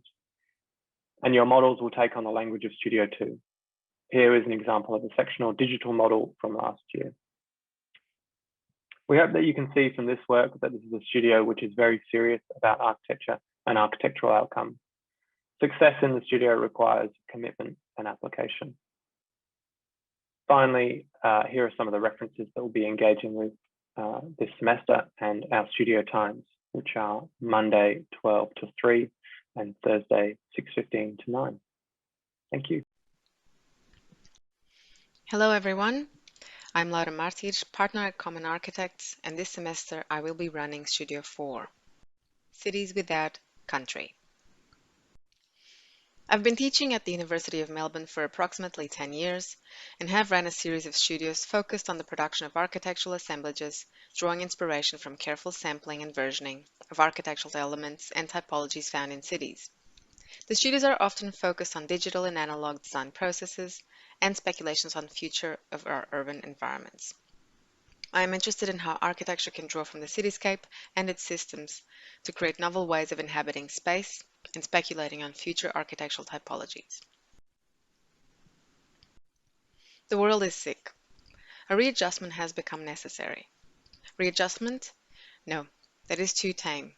It is the possibility of a great adventure that lies before mankind, the building of a whole new world, because there is no time to be lost.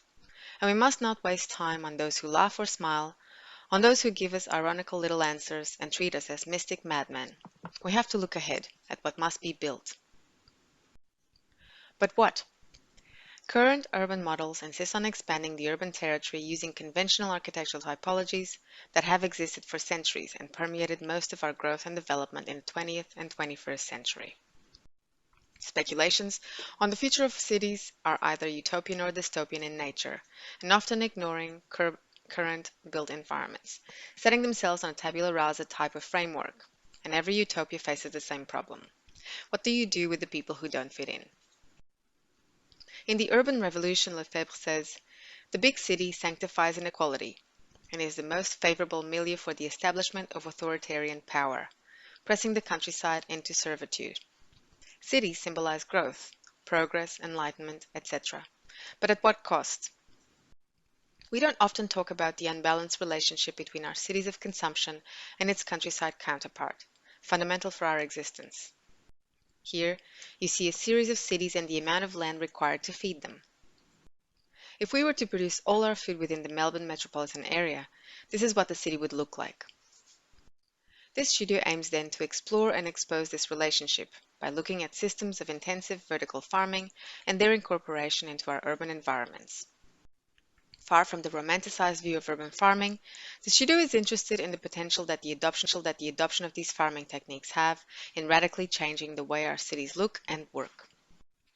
This will be investigated by examining our relationship with food as consumers, understanding current models of production and their ecological footprint, and speculating on the future of food and what potential consequences this might have for how we design the spaces we live, work, and play. Food in most cultures is the glue that binds families and communities, and the restoration of the primal link between town dwellers and their sustenance would constitute an important foundation to an increasingly ungrounded universe. But processing, packaging, transportation, and storage account for 80% of the energy used to place food on the kitchen table. The key research component of the studio will sit with investigations into food consumption per capita, food production yield, and using raw data to visualize what this means. Further, research into novel models of food production using contemporary and future technical innovations will be modeled and redesigned to fit tight urban environments. The culmination of this research will yield a series of urban visions for potential scenarios in the city. You will be testing this in Fitzroy, the smallest suburb in Melbourne, but one of the densest. You will look at the food culture of Fitzroy and the relationship between production and consumption, generating a series of datascapes projecting future growth or degrowth scenarios. Concurrently, you will be designing compact prototypes for food production and testing their application in a dense urban environment. You will be required to understand and diagram closed-loop systems, drawing and modeling their technical intricacies, but also to look at our historical and cultural relationship with food. The key question is not to design a perfect mass production machine, but to speculate on potential hybrid architectural typologies that give more than they take. The studio will reference work in text by C.J. Lim, MVRDV, OMA, to name a few. To reiterate, the studio will have a research component to be produced in teams who will work to develop a compelling set of 2D and 3D diagrams, translating data into existing and future city scenarios. Concurrently, you will work individually to select and understand a relevant food type and its production mechanism in order to diagram and design a series of modules with a focus on the technical and cultural aspects of food production. You will work on individual projects that focus on the speculation of new hybrid typologies using vertical food production as a catalyst for the creation of novel architectural forms of public and private space. You will have excellent drawing and modeling skills, preferably proficient in Rhino, Grasshopper, and have good visualization skills in either V-Ray, Octane, Enscape, etc. Rigorous and bold experiments will be rewarded. Finally, the ambition of the studio is to design a series of provocative projects exploring the idea of food ecology and to visualize the consequences of this in both our individual and collective experience of the urban architectural space. The studio uses architecture as a projective tool to understand and critique contemporary urban social and economic frameworks and to visualize possible futures for our cities. The studio will run in BSL mode Mondays and Thursday evenings from 6:15 to 9:15. Week 1 will commence online due to current Victorian government's restrictions, and Zoom details will be announced via Canvas. If you have any questions, please email the address on the screen. I look forward to meeting you next week and hope we have an exciting and rewarding semester. Thank you.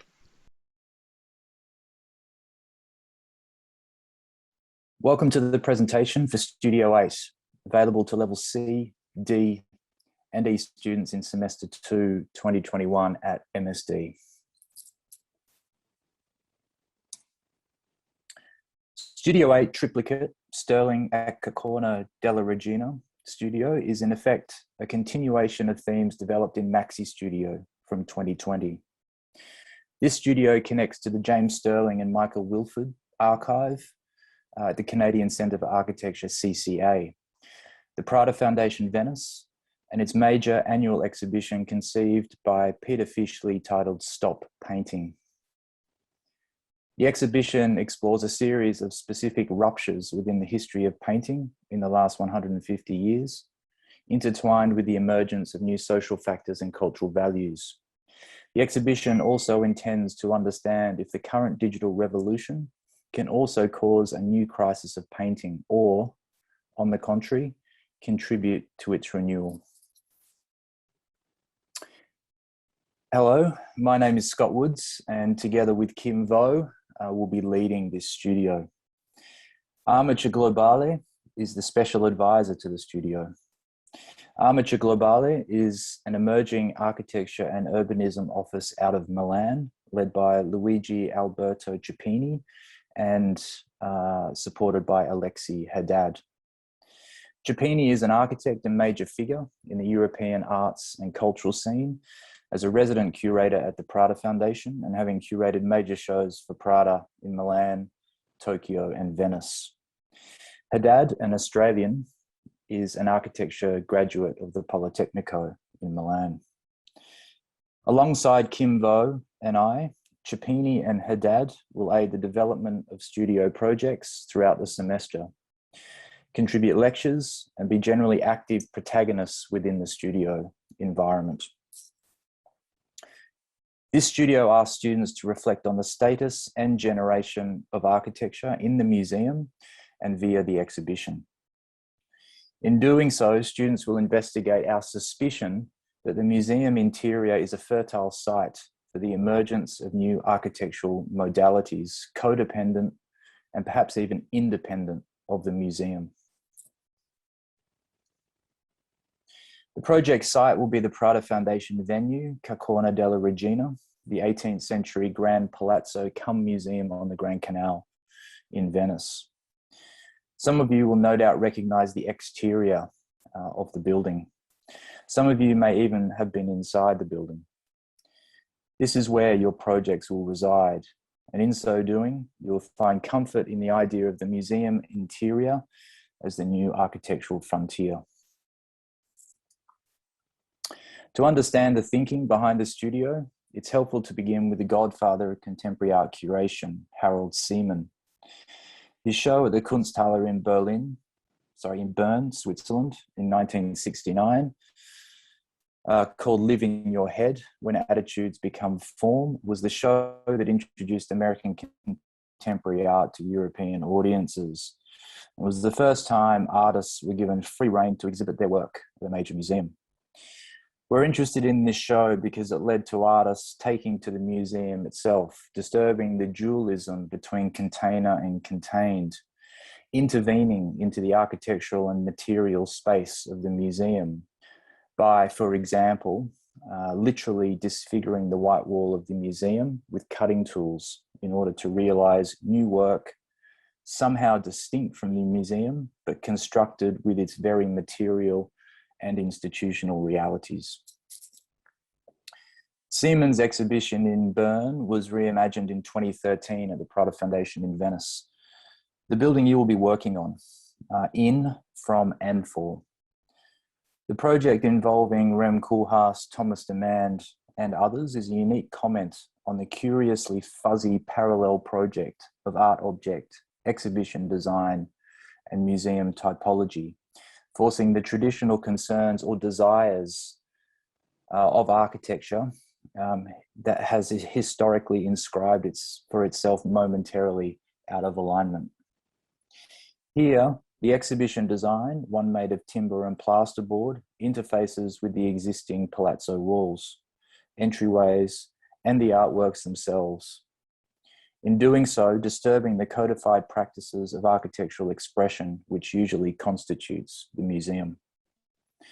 What consequences are there for the museum, and what does that mean for the architecture of the museum versus architecture elsewhere?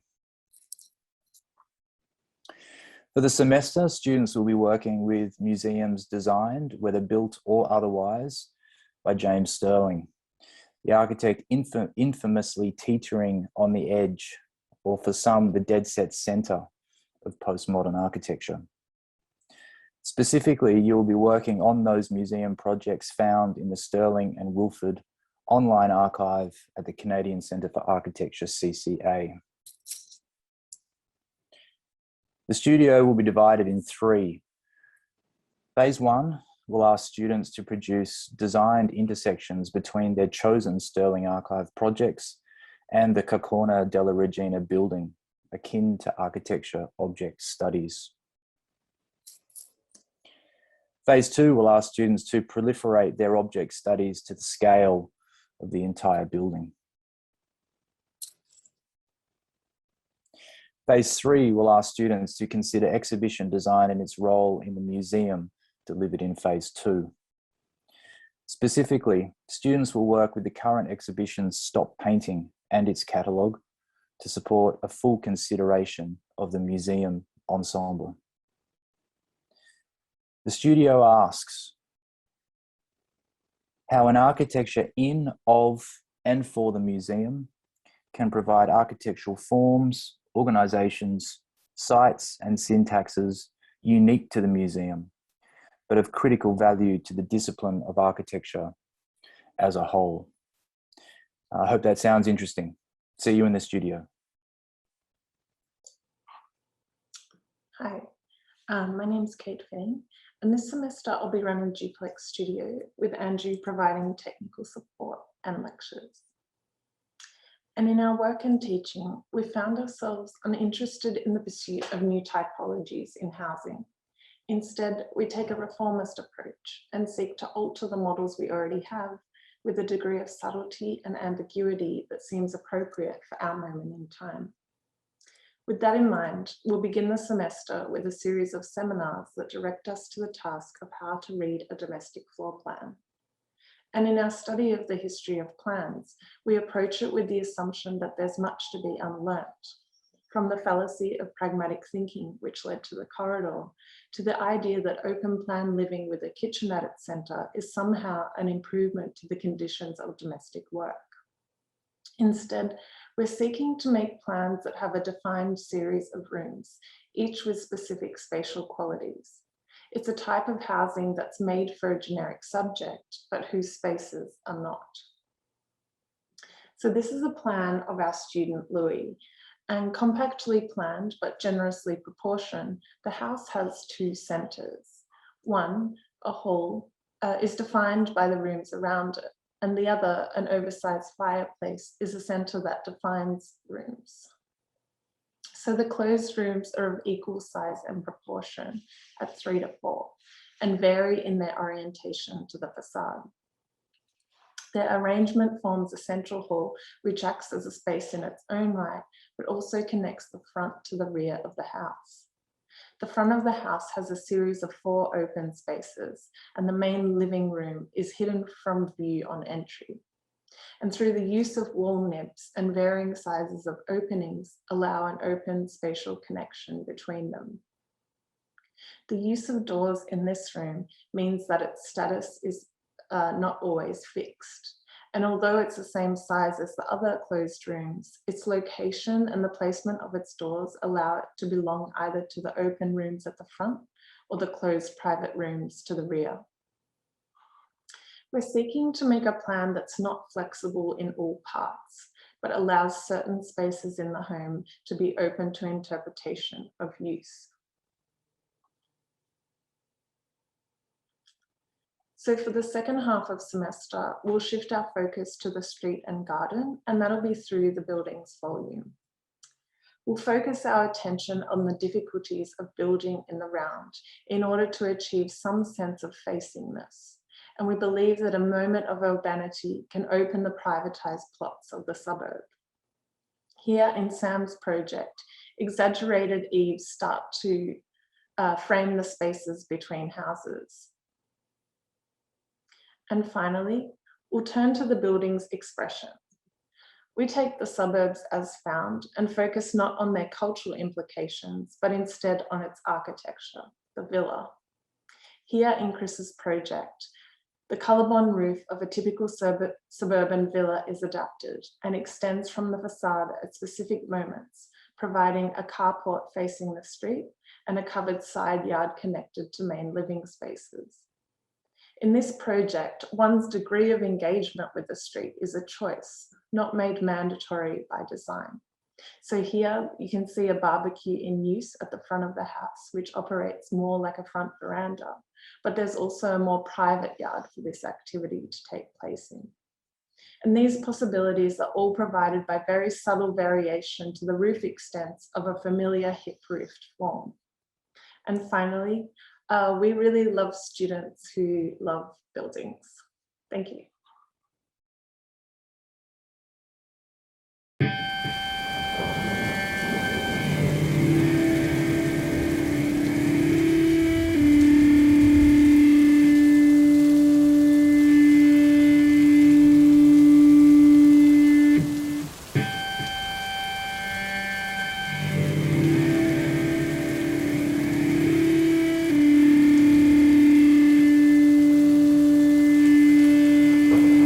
This is the introduction for Studio 10, Studio Water, which will be led by Lady Essentia Valoria and David Ma.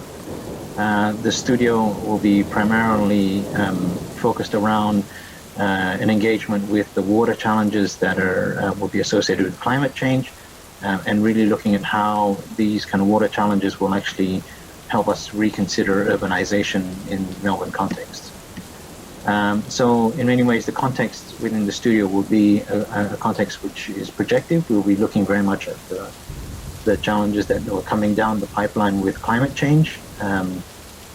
We can see within the context of Australia, we're already starting to get very tangible ideas of what climate change challenges would be, may actually do in terms of radically recontextualizing our environment. We also understand very clearly that these kind of transformations of our environment and our resource, our access to resources will actually become, and are already producing major disruptions, social and political disruptions, and that in itself also will be compounded together with the environmental transformation and will be a kind of another major recontextualization of what Melbourne might be in the future. So in the case of Melbourne, we'll be looking at disasters that are associated with water. So in one sense, we'll be looking at water in terms of its overabundance. So there's a projection that major storm events and severe climate events will introduce more and more severe flooding and say risks from water in some of the city's main neighborhoods. And the water kind of challenges in Melbourne will also be associated with a kind of the opposite problem where from time to time there will be severe water shortages. So we'll see that Melbourne will flip-flop between severe storm seasons, and then in other cases, in other years, it may actually take on the opposite condition of severe shortages. So this will also force us to look at the city and urbanization and architecture not as just static formal things, but as part of larger systems, looking at them as just something that's related within the larger flow and exchange of energy, material, and resources. And we will be trying to start looking at a reconsideration of our architectural and urban design practices, landscape practices in the light of a systemic transformation. So we'll try and consider things such as the hydrology in a national scale, the state scale, and also the local scales. And from that, we kind of look for new kinds of synergies and new ways to kind of redirect these flows to produce other kinds of, let's say, ecologies and other kinds of economies. And from that might actually emanate new architectural typologies, urban typologies, landscape typologies. So the invention actually emerges out of a recognition of what will be needed to accommodate these new kinds of flows to make the city more resilient. This forces us to look at the city as something that happens in time, forces us to consider a much more cross-disciplinary relationship between architecture, urban design, and landscape, new kinds of civic spaces, new kinds of neighborhoods, new kinds of infrastructure, and across different scales.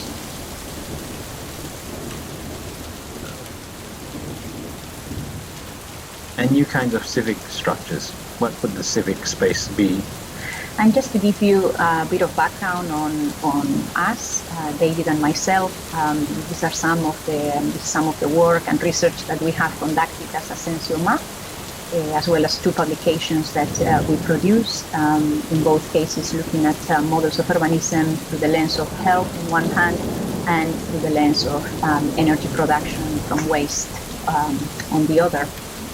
We were also active participants in the birth and development of landscape urbanism at the AA in the late 90s to the mid 2000s. And here you will see some of the work that we have developed in the architecture and urban design departments in different institutions, from the Architectural Association, Harvard University, and Cornell University. In all of the cases, really looking at very kind of interdisciplinary practices, working across disciplines such as architecture, urban design, and landscape architecture, producing perhaps new architecture and urban design practices that are robust and resilient to face the challenges that obviously we are dealing with related to climate change. So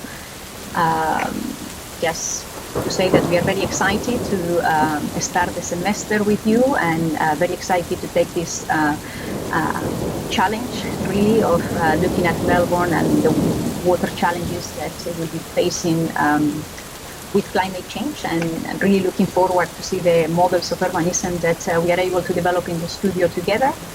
And yeah, we look forward to seeing you next week. Thank you.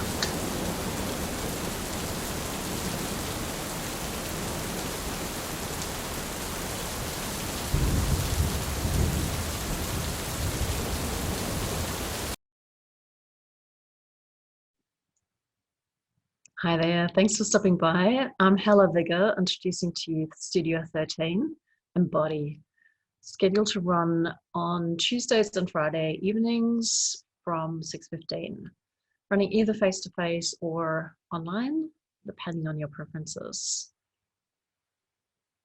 Embody asks you to do just that, to have a go at embodying a practice of your choosing, and then in turn design an architecture that embodies this modality and facilitates its practice. Not being fully present is what many of us have become accustomed to every day. According to Ernst & Young, 2/3 of Australians spent an average of more than 10 hours online. This was pre-COVID in 2016. How much time is it you connect, or maybe we should say disconnect? And how aware are you of your senses and surroundings when you're on your devices? We not only miss out on experiencing the world around us, but we also lose our ability to sense and make sense of it, and in turn, to be able to envision, let alone design, spaces that offer rich and meaningful environments. The studio will take you on a journey to reawaken your body and reconnect with your senses.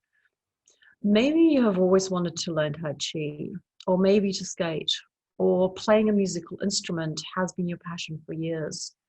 Here is your chance to dive in and find ways to either begin or to enrich your practice and your architectural practice and understanding. Your chosen modality needs to involve bodily movement and presence. Now, obviously you want to be choosing something that you're able to practice within our current reality involving coronavirus. There will be a strong focus on line drawings in the studio from start to finish. We will begin by mapping different patterns of our different modalities. The final line drawings might look something like these examples from last semester or be entirely different. There is no set style in the studio. Your style of drawing wants to be reflecting the character of your proposal. The modality of this project by Oscar was moving. This evolved into a social critique of our hoarding of stuff. Caleb celebrated baking throughout the semester and in his project, and Dylan paid homage to skating and high fashion. You can check out these projects and more online at MSDX. Now back to the start. Alongside your research into your chosen modality, you will be familiarizing yourself with our site. This will be done in groups, the only group work for the semester. Our site is 20 by 35 meters in an urban in Carlton with 3 facades and a lot of room to play. Room for small public and private, indoor and outdoor space. Think social and environmental issues. Your Tai Chi practice might bring about a wellness center, or you might design a center for youth to wrestle, but to also wrestle with their homework after school. Or maybe you'd prefer to explore a more residential program that might provide short-term accommodation in the form of a retreat. You will begin to translate your most promising line drawings into 3 dimensions, generating physical sketch models, exploring different tectonics, different architectural languages, while fleshing out your brief.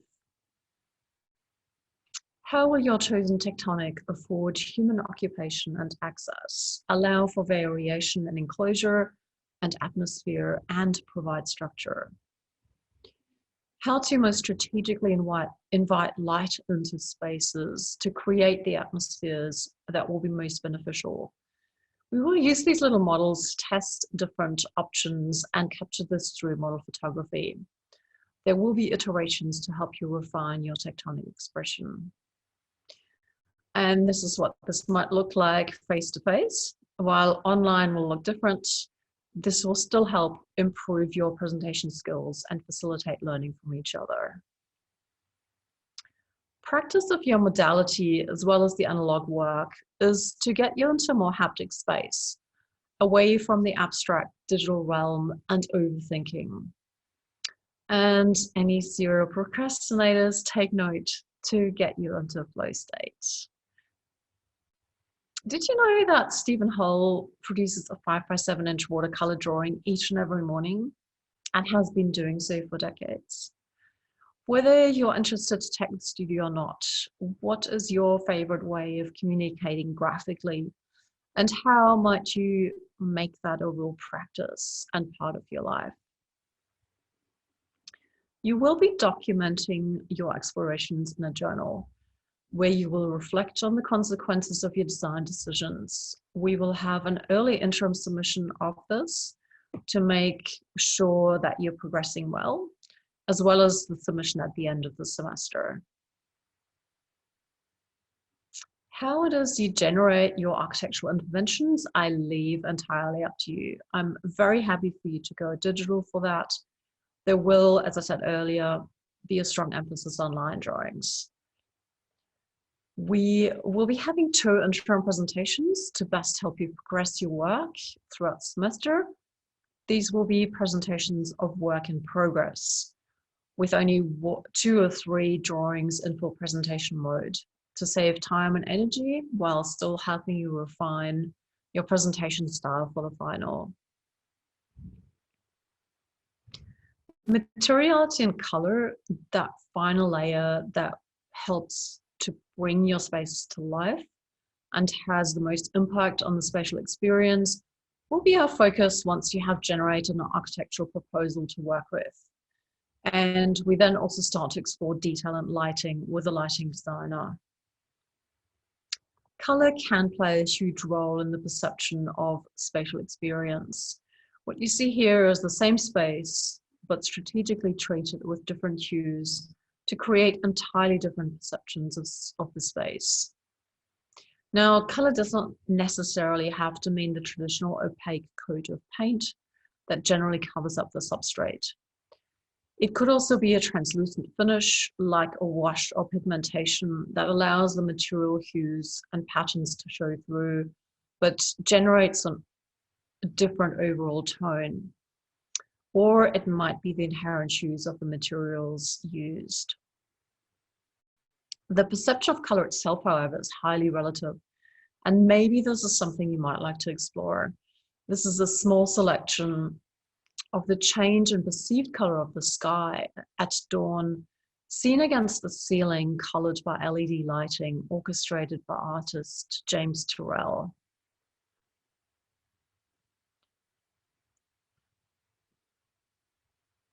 Here at university, we have the luxury to be operating within the theoretical realm. Our premise is to always encourage students to question status quo, to experiment and pursue their own personal interests. Out in the real world, artists are most able to take such liberties, so that can be a really good source of inspiration. You will be generating your own brief. This is so you can take this project into whichever direction is of most interest to you. The only requirement is that your chosen modality could be practiced there and that the public would be able to experience it. How could the formal and spatial qualities of your scheme end up empowering and inspiring its users and really celebrate your chosen modality, celebrate life? Again, thanks for stopping by. I hope inspiration is what you get a lot of from all of the different studio intros, and that you have a great semester. Hi everyone, welcome to the presentation for Studio 16. This is another housing focused studio. Like previous semesters, we're looking at ideas of residential design, of dwelling, and the particulars of habitation.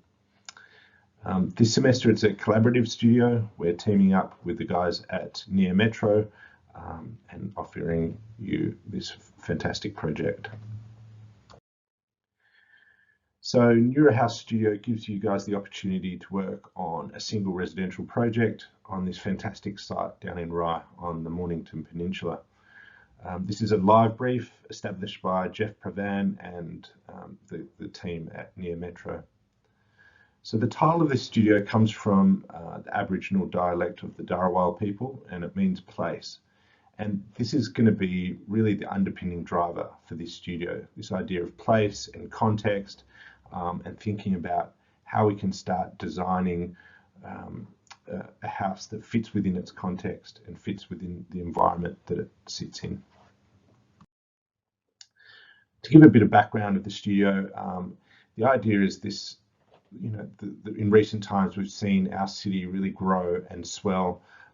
There's been a huge influx of people coming into Melbourne, and it's had one of the highest population growths in Australia. There's about 5.5 million people living within the city limits, and it ranks as one of the most densely populated cities within Australia. Meanwhile, we've had this pandemic hit us, and people are really starting to reassess what they value in their life and thinking about how they live and how they work and what type of lifestyle they want to lead. ABS data has actually shown that there's been a migration to regional Australia, and it's at the highest levels since records began, which is pretty amazing.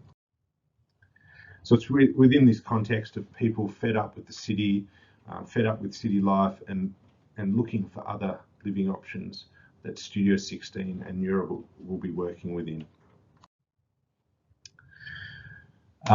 So the students of Neurohouse are going to be allocated one of 6 lots, 6 land lots. They range in size from around 4,000 to 5,000 square meters. And it's going to be the backdrop for this single high-end residential house that's going to capture your ideas on what it means to live within this coastal context of the site. Like I said, we'll be working with Near Metro. Near Metro is a fantastic design-focused development company. They were established in the mid-80s and have produced some really great projects around Melbourne and Victoria, some mid-density and some high-density projects around the city. And they've really developed relationships with architects, builders and consultants to establish these fantastic projects. They also produce the web-based journal, Open Journal, and they have some great articles on architecture, the arts and creative businesses in general. So Near Metro and Jeff have actually engaged a series of really great architects already. These include Edition Office, Mar Architects, Robert Simeone, Woolbridge Architects, and excitingly IS Mateus from Portugal. And they've already had a look at the brief and prepared some proposals for the site. And hopefully throughout the semester we're going to engage with these architects, we'll hear about their processes and have them review and critique your work. So the site's located about an hour and a half south of Melbourne City. It's right on the southern coast of the peninsula and of Victoria, and right around Blairgowrie and Rye is this site. It sits right on the beach, and like I said, it's been subdivided into around 6 different lots, with one of those, with an extra lot being reserved for protection and fostering the native vegetation of the coastal landscape there.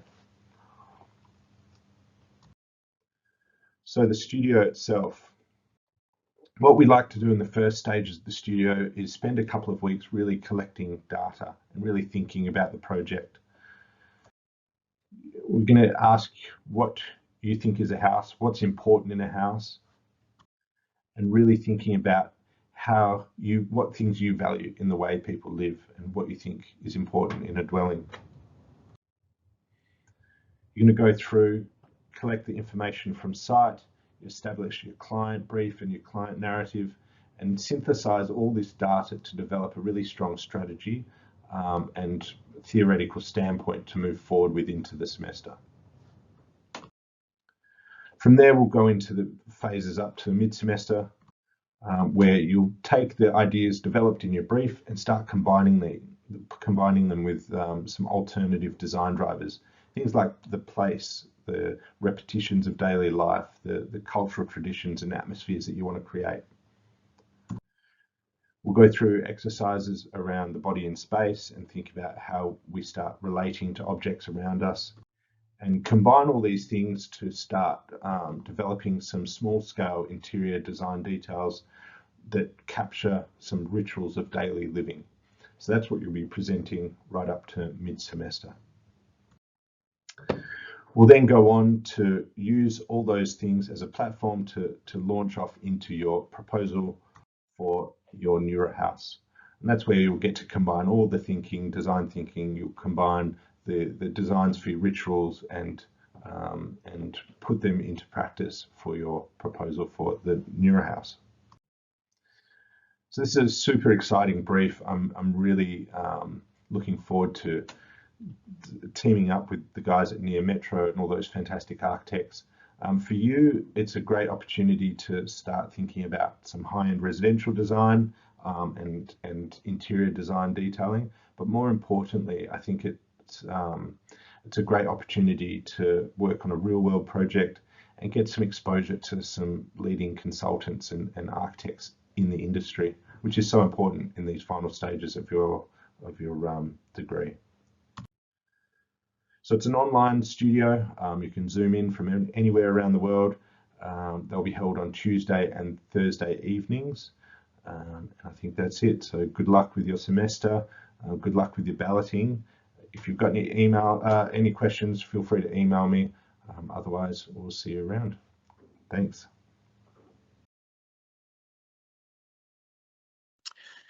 Outpost M Factory is a studio run by myself, Tom Proctor, and Steph Harness. M Factory will run on Tuesday evenings and Thursday mornings. This studio will be undertaken on the unceded lands of the Boonwurrung and Woiwurrung language groups of the Eastern Kulin Nation. Outpost is a series of teaching studios run by John Wardle Architects. As a practice-led studio, we hope that the bridging of academia and practice will promote a fluid exchange between industry expertise, experimentation, and discourse. We understand Outposts as speculative by nature and represent a desire to evolve cultural values and experiment with emerging forms of knowledge. This resonates with our ongoing engagement with issues, people, and places beyond our studios. Our work spans its own outposts. Our annual practice retreats to Bruny Island offer an opportunity to recalibrate our appreciation of materials and the process of making. A new normal allowed us to speculate on the potential for a more sustainable city through solar architecture, driven by a desire to evolve cultural values and experiment with emerging forms of knowledge. M Factory is a studio that will interrogate ecocentric narratives within architectural discourse and puts forward a hybrid of civic institution and factory for a new and collaborative future where education, research, and local manufacturing are collectively driven. With the construction industry responsible for a third of global emissions, we have a responsibility to better understand the consequences of our design decisions. The manner of sourcing, extraction, production, transport, construction, and end of life for the materials we use can have a profound impact on the viability and sustainability of a project. And so the studio will first seek to find new opportunities in frontier material technologies, aiming to achieve a holistic study of traditional construction materials and the speculation on the potential of sustainable alternatives. This material research will be presented and tested by hand and eye through the architectural detail. An understanding of tectonics, craft, and making is critical if we are to consider the disassembly and reuse of the building systems that we design. Just as we interrogate the potential of new materials through application, we shall also seek to understand their potential as entrepreneurial opportunities. As we emerge from the pandemic, the priorities and pathways for the future of local manufacturing are being redrawn. The fragility of global supply chains is evident in our local construction industry. Where do our materials come from?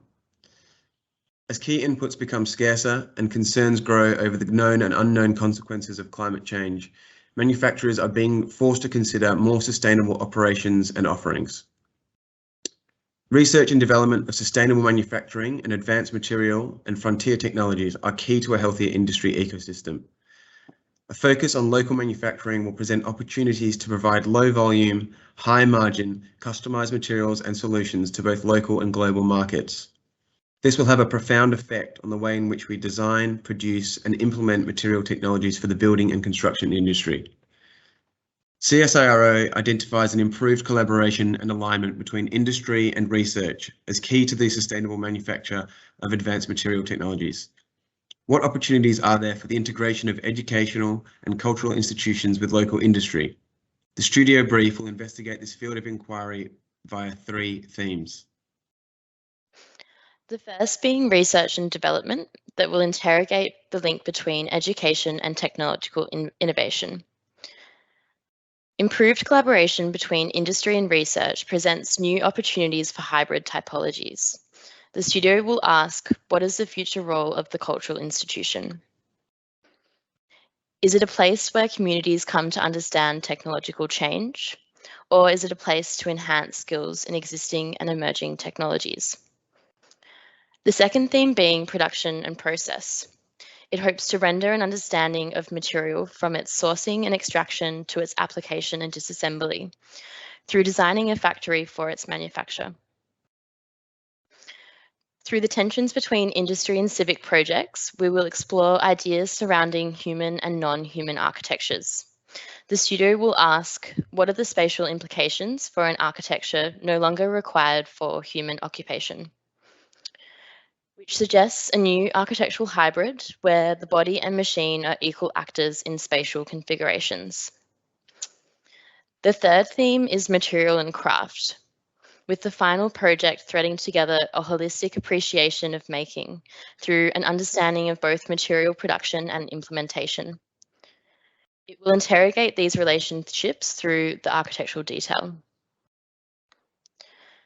Exploring the tensions between industry and production within the context of the environmental agenda of the studio will question what are the limits to our growth. The site for inquiry and the outpost for these ideas will be the ScienceWorks Museum and surrounds in West Melbourne, a site that's littered with forgotten history, heritage significance, and public architectures. Through the reframing of material as resource and understanding their environmental consequences, the site presents challenges of utilising existing resources, the reconfiguring of material components, and carefully placed interventions. While engaging with the City of Hobsons Bay, ScienceWorks, Museums Victoria, senior JWA staff and external consultants, students will be required to consider and respond to the critical questions facing the future of manufacturing, construction materials, local industry, and education in a highly localised, collaborative context. See you in class. Hi everyone. The name of this studio is Virtual Environments. In its third iteration, Studio 19 Virtual Environments continues to use new simulation tools to explore interactions between building and nature, earth and artifice. My name is Ben Waters and I'm an architect at OSK Architects, and I lead the design and research platform SI projects. I also lead the elective SI Lab, 3D scanning and virtual reality. Starting at the beginning, the measurement, classification and mapping of ground, the studio continues its research on specific locations within Victoria's western volcanic plains, composed of remnant and endangered grasslands and basaltic stony terrain. This ground represents a living archive, bearing the memories of acts and atmospheres committed on its surface across time. To measure and map this condition, we have new tools. 3D scanning technologies and procedural graphic engines are deployed to develop a kind of digital archaeology, an understanding of context that is motivated by the reproduction of the behavior of a site rather than the look of a site. Although precise, these maps will be messy, an attempt to uncover realities previously unseen or unimagined.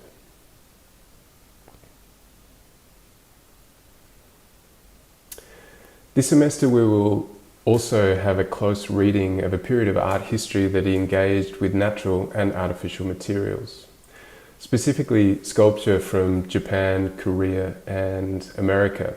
We'll be looking to reference a kind of conceptual minimalism related to the transformation of natural material and of site. We'll also be looking to the films produced by Becker and Lemoyne. Although the studio engages with a series of advanced virtual tools, we'll also be finding a kind of realism in architecture. These films represent a behind-the-scenes occupation of space, specifically highlighting the role of the custodian in architecture environment. And this is closely related to the studio's ongoing recognition of First Nations peoples and their relationship to the country the studio project is set in, and the ongoing role that humans have in caring for and managing the landscape.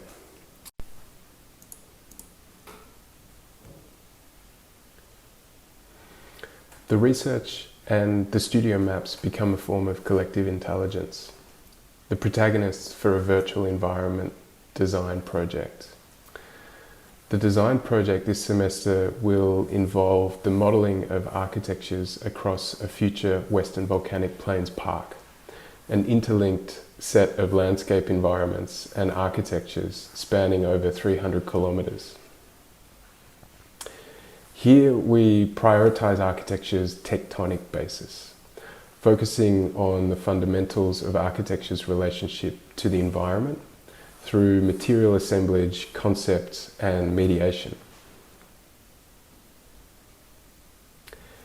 Students will work to create highly detailed designs, drawn, imaged and modelled as processes that occur across time.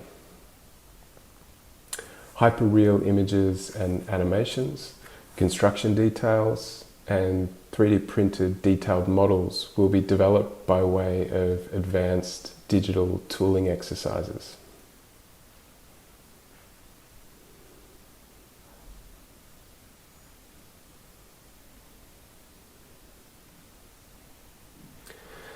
The studio also has a focus on archiving. Each project will be edited and composed within a physical journal, and this semester we'll be producing an online archive which will capture the ongoing design research exploring the future of the Victorian volcanic plains.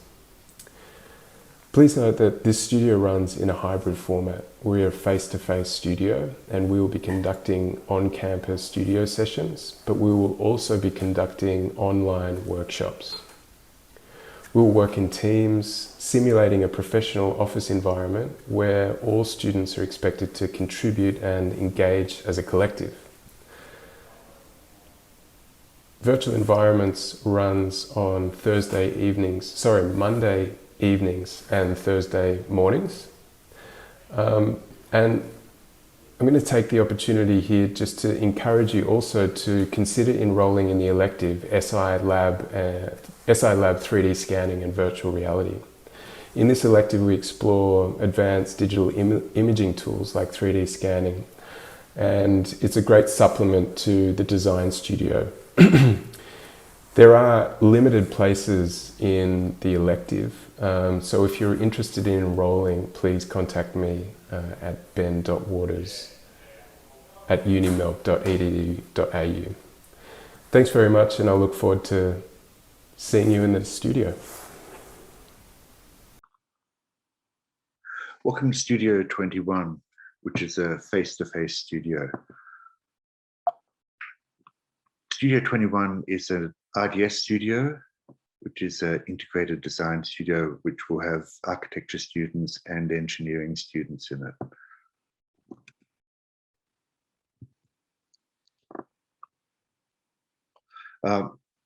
So there'll be approximately 12 architecture students and 4 to 6 engineering students, and we'll be working together in groups to design science laboratories for CSIRO.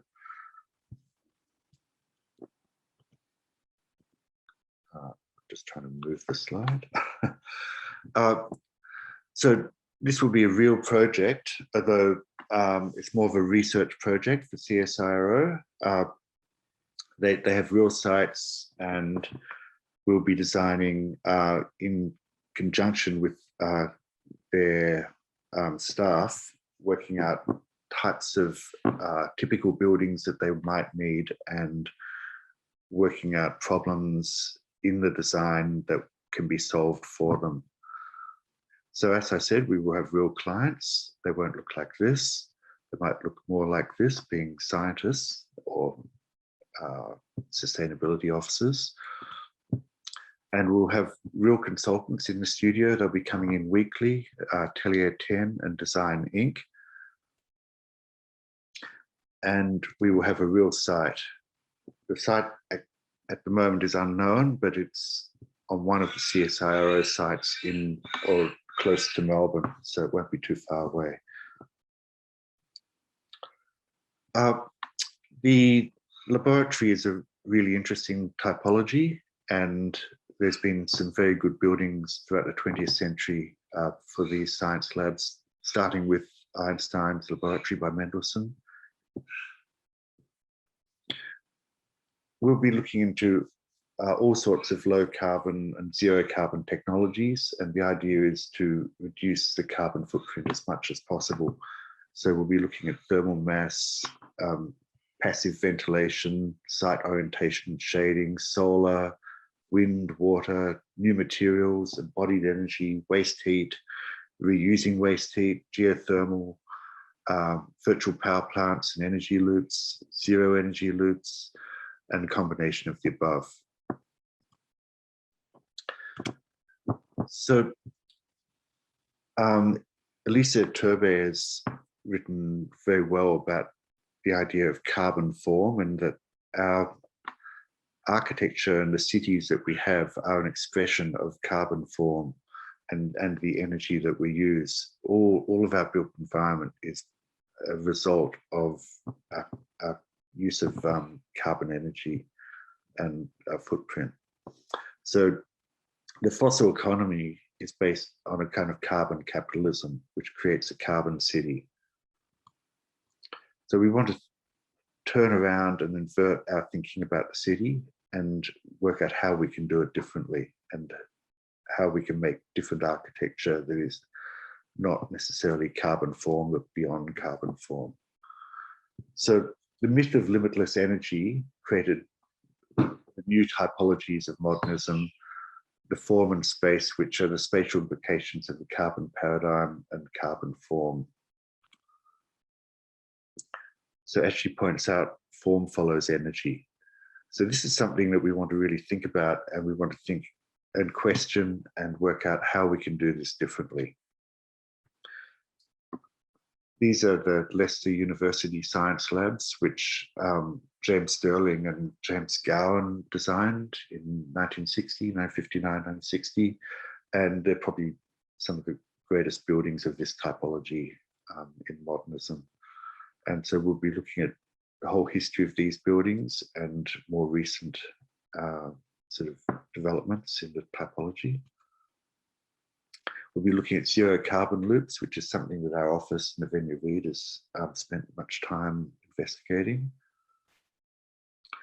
And we'll be looking at green energy and green form and how can this be different. So this is one of our recent houses that we've done, which is very low carbon footprint. And we've questioned every part of it in order to create a more green building in a new sort of way. This is a building we designed about 10, 12 years ago. It's a green power station. It's cogeneration plant in Dandenong. So if anyone lives near Dandenong, you can go see it. And so the idea is to work out if we're investigating new energy and a new green architecture, what is the new form? What is the new space? How can we create new form and space? So the studio will be on Mondays and Thursdays between 3:15 and 6:15, and it'll be face-to-face. Look forward to seeing you all.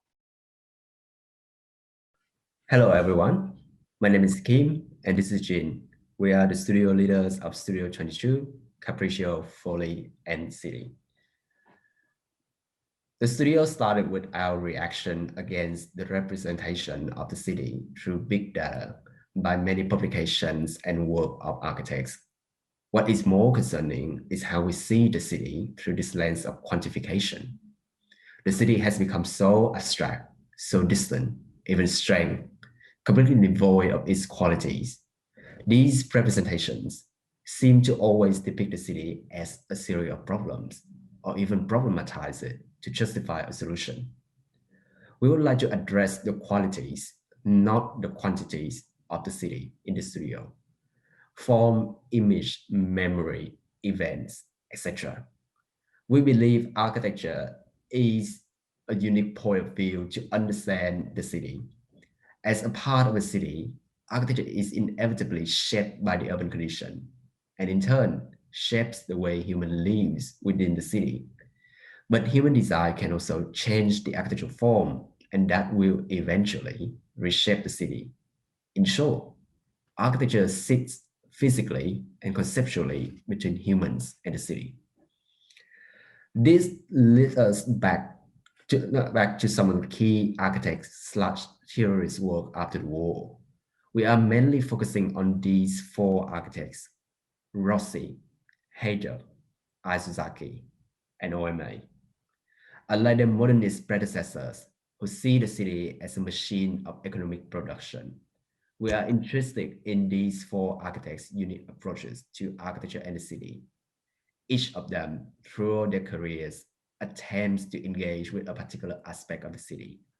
Rossi through collecting memories and urban artifacts, Heider through myth and ritual, Isozaki through destruction and loss, and OMA obsessed with design and intensification.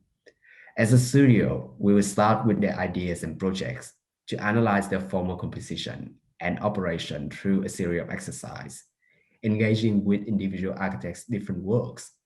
We are aiming to generate a robust architectural discourse that will help students to look at the relationship between architecture and the city from a different perspective. By taking a step back to study this master, we can project forward to new possibilities. So this studio is structured around 3 projects. The first one is Capriccio. So Capriccio is essentially a genre in painting, describing an architectural fantasy. It pieces together architecture from different places and times to produce an imaginary scene, sometimes an ideal image of a city. So here is an example of Canaletto's famous Capriccio in the 18th century, depicting a scene of Venice using Palladio's architecture in 16th century. But none of these Palladian buildings exist in Venice. The bridge is an unbuilt project, while the others are buildings in Vicenza, not Venice. So this kind of juxtaposition creates a Venice of our own memory, but also not. So reflection on Capriccio raises a lot of questions about architecture and the city, really. So first is, what's the role of the context? And what's the relationship between the architecture within the city? What's the ideal image of a city? And what would it mean for Venice if the Palladian vision were realized? So that's the first exercise. In the second exercise, we will be exploring follies, stray follies. So project 2 deals with folly, an unusual type of buildings in the history of architecture. As the name suggests, they're buildings that appear to have no particular purpose, hence folly. This unorthodox characteristic allows us a point of interception, questioning the role of architecture itself and architecture within the city. As Anthony Bittler remarked, follies were merely a freedom not allowed, implied society. It provides us with a moment of madness and eroticism, a breakthrough beyond the normal mode of thinking through the use of architectural forms. The inserted folly here becomes kind of like an experimentation to challenge the relationship between architecture and its context and its city. And finally, we'll come down to design, the final project at the city, to propose a possibility of a new city within the existing city. Here you will define the idea of the city through an architectural project. Really, how do we give a definition of a city? An example of this is the Welfare Island project by OMA, an idealized version of Manhattan. So this project is an exaggeration of Manhattan's unique feature. So its ability to fuse the popular with the metaphysical, the commercial with the sublime, the refined with the primitive, which together explain Manhattan's former capacity to seduce a mass audience for itself. So in other words, Rancourt has simply refused the illusion of a project that kind of improves the city, that sees the city as a problem. Instead, this is an architectural project in the most radical way that reifies the splintering forces of the metropolises. This is really our aim of the studio, to critically study and understand the existing qualities of the city, and to really consider the architectural project as a point of entry towards the city. Here are one work from our students last semester, addressing Venice in its naked reality. It's a factory of myth-making. So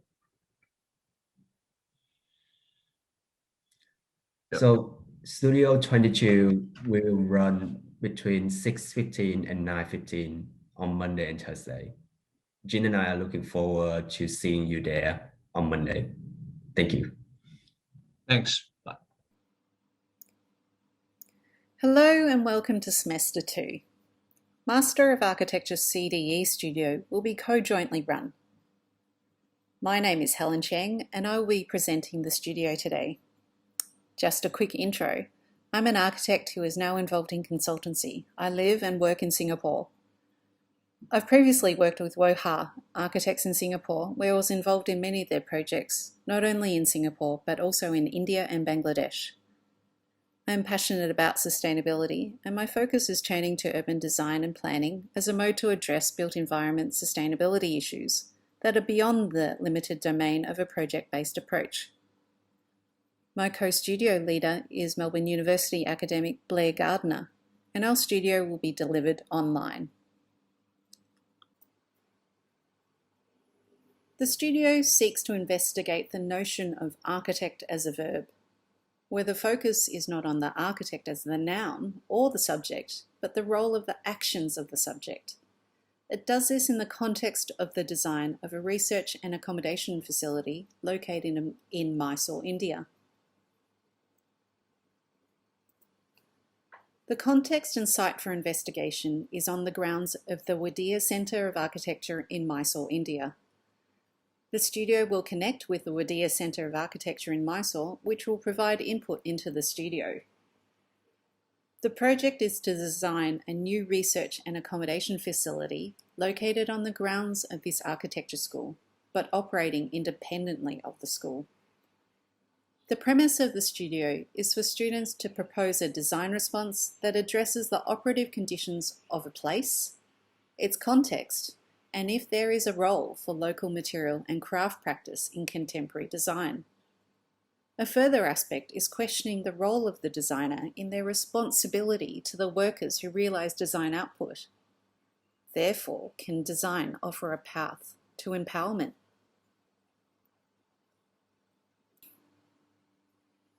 We're interested in investigating two apparently conflicting approaches, that of robustness and sensitivity. The concept of robustness conveys ideas of strength, stability, and solidity, whereas the concept of sensitivity conveys notions of being easily influenced by external agents, requiring care and caution in treatment. It's an interest that others share, and the studio will look at how some others utilise this approach in their work. The studio proposition is to establish a process in the method of application of the parameters by which one can approach a design investigation. One looks at robustness and sensitivity in how it applies by design, applies by assembly, by use, and so on.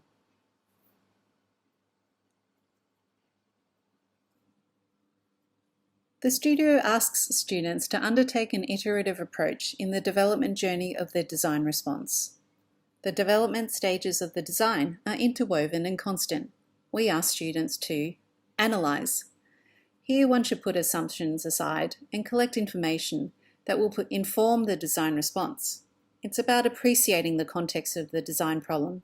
It's also at this stage that one articulates the project objective outline. Transfer. Here one combines and defines the research into a series of ideation guides that meet the project objectives. Modify. Here one responds to factors that are project specific to refine the objectives and provide focus to the approach that one may adopt. Commit. Design is iterative and should have been occurring at all stages, but it is where one commits to the physical design solution and response, then one can pursue modelling or prototyping. Test. In the context of the studio, this is where one develops a detailed approach one will take in the response, offering a mechanism of training. It is also the stage where one tests the design ideas, the design response, and the methodology in meeting the project objectives. Thank you. Blair and I look forward to meeting you next week at our studio.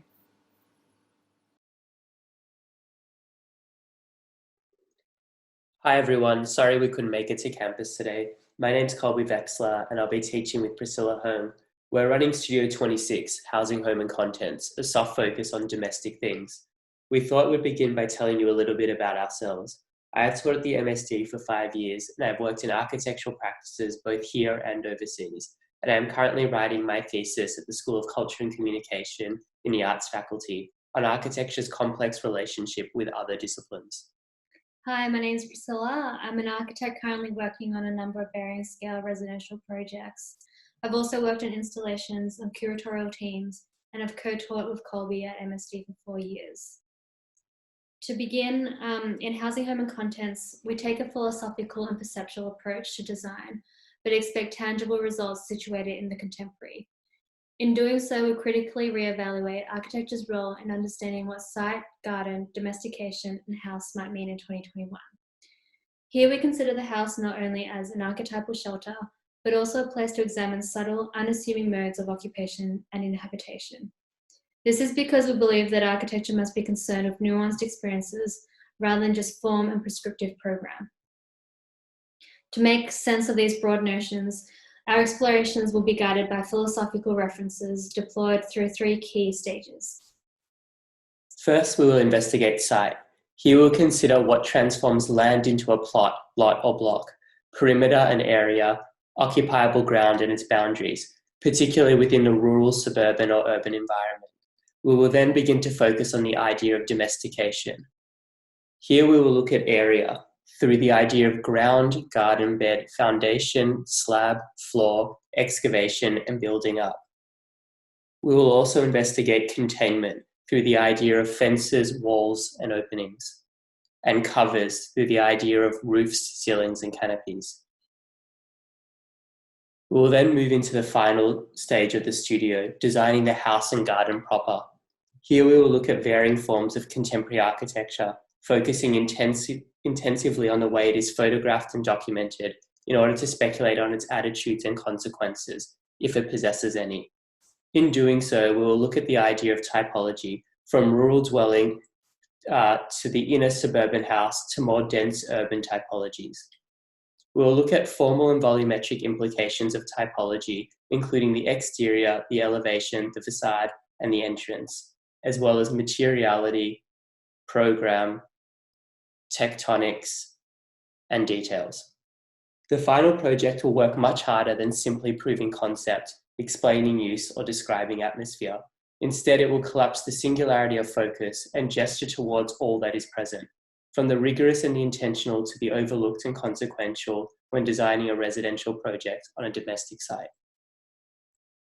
So that was a brief overview of the 3 stages of our studio. There will also be a lot of reading and writing in this class, some of which will be supplied, but most of which we will expect to be found through self-driven research. We'll be putting a lot of emphasis on conceptual articulation, abstract visual representation, and technical production. Here are some examples of student work from previous iterations of Housing, Home and Contents. And as you can see, a high quality and refinement is expected. You will also be expected to have strong communication skills, as we will be working in groups of 3 from the beginning of the semester in order to produce a single highly refined outcome.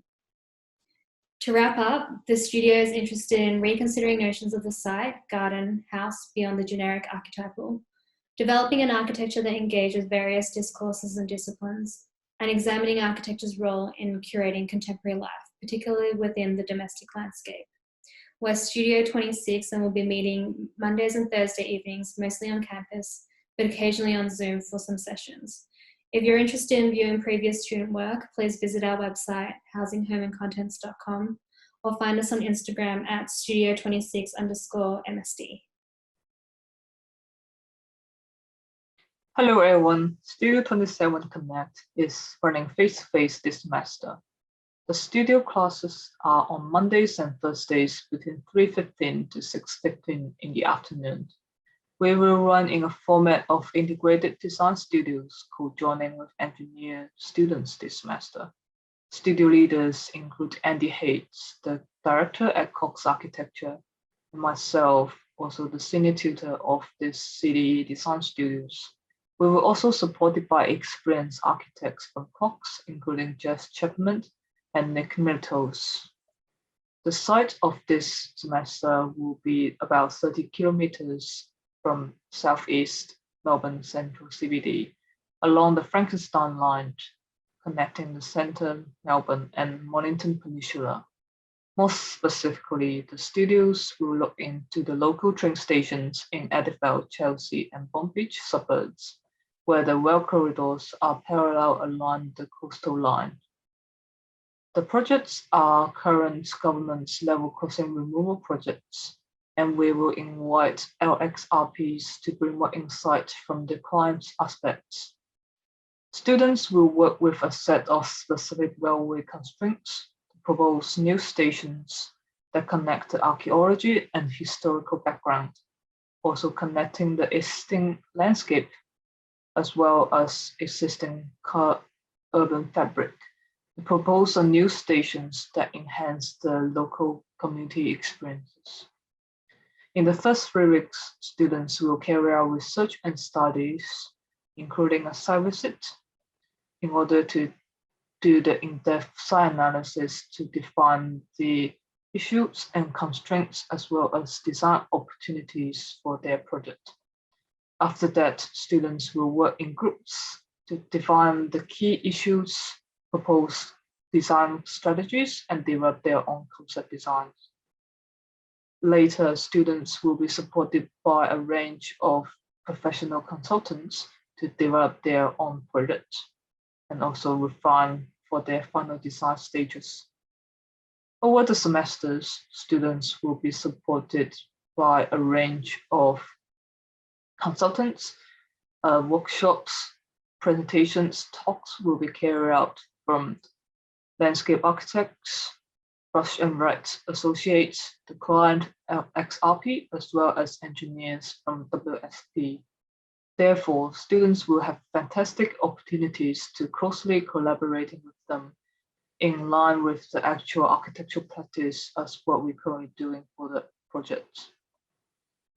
The studios will also closely supported by Cox Architect, where we hope to have events and reviews take place in the Cox Melbourne office.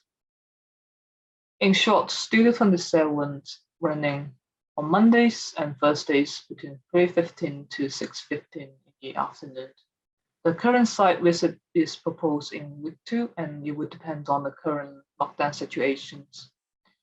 Running as the integrated design studio in collaboration with level crossing removal projects, Cox Architecture, and WSP engineers. We hope to see you. If you have any questions regarding the studio, please feel free to email me at this email address. We look forward to seeing you. Thank you very much. Hey everyone, I'm Sean Guy, and this is the balloting presentation for the upcoming Master of Architecture Design Studio titled Ceramic Automata at the University of Melbourne. Just a little bit about me. I'm an algorithmic designer with a background in investigating more experimental aspects of architectural design. I have a wealth of experience applying some of these more experimental techniques in architectural practice, whether that be from 3D printing parts of buildings during my time at Studio Roland Snooks. And you can see me here with a large industrial robot and a 2-meter high 3D print and 3D prints installed at Monash University's Sensi Lab, to advanced fabrication approaches using augmented reality with Hologram, which can be seen applied here at pavilion scale in the Steampunk Pavilion in Tallinn. So to put it simply, I like making things, and this will form a large part of the design thinking in this studio. So this semester, the studio I'll be leading is called Ceramic Automata, which will be interested in how automated construction technologies are reshaping the way that we build things and providing a new set of opportunities for architects, engineers, and designers. I'm quite concerned, however, that the implementation of these technologies is too often focused on efficiency and cost savings and seldom takes advantage of the design capacity of new tools. So Ceramic Automata will investigate how our role as architects might enable us to have greater impact on the introduction of automated technologies in the construction industry with a focus on ceramic 3D printing. So in this studio, we'll be investigating new and old uses of clay in architecture to form a base of research around potential design applications for ceramic 3D printing. Knowledge from this research will then be applied to speculate on potential use cases that will have a high impact in the construction industry, as well as highly speculative exploration into computational design techniques that will push our understanding of how we might use these machines as designers. So I'll just briefly talk about the schedule and what types of tasks you might be undertaking if you were to ballot for this studio. In terms of the schedule for the semester, the first 3 weeks of the semester will have a broader focus on research and digital experimentation with computational design. We'll be researching lots of precedents and historical and contemporary uses of clay, and we'll be exploring ways we could use some of these ideas through 3D printing techniques we're going to be using in the studio. I'm really interested in the work of Louis Sullivan and his use of intense ornamental terracotta, as well as more form-based approaches from someone like Antoni Gaudi. We'll also be examining more contemporary uses of clay through traditional bricklaying, like this project by Koichi Takata Architects in Sydney, as well as initial attempts to implement 3D printing technologies like this project here by Iris van Herpen in Iceland. You'll also be completing iterative studies using computational tools, primarily in Grasshopper, to speculate on design outcomes that might be able to push the limits and capacity of 3D printing technologies in the construction industry. However, no prior experience with algorithmic design tools is required, but we just need an interest in the capacity of these algorithms and a willingness from you to engage with these tools in a highly iterative process. During these first 3 weeks, you'll also be trained on the robots in the robotic lab at MSD and begin making initial design prototypes based on your research and computational design approaches. So after that first 3-week block, from weeks 4 to 7 in the lead up to mid-semester, you'll be placed in groups of about 4 students to focus on a very specific problem associated with clay 3D printing based on our research, and then how it might be used to create an architectural proposition. So students will focus on how their technique might impact the construction industry, and we'll begin designing at the scale of an architectural element, whether that be a column, a cornice, plinth, or a facade element. Then after mid-semester, we're going to start working towards a larger group fabrication project, and we'll be looking to draw on the accumulated knowledge from the mid-semester and begin designing, prototyping, and assembling a large architectural chunk or element that demonstrates the key themes and ideas explored throughout the studio. You'll be assigned specialized roles within the project, and you'll be delegating tasks to one another to work as a team to deliver the final outcome. So throughout the entire studio, there will be a heavy focus on what I like to call content creation, and we will constantly be documenting our work through film and video. So some of the footage you're seeing on screen right now are examples of documentation from students in previous studios that I've run. And this content might include footage of your design process, animations of design outcomes, footage of the 3D printing process, interviews explaining your ideas and concepts, assembly of the final outcomes, and potentially more. And you'll be expected to present solely through models and videos over the course of the semester.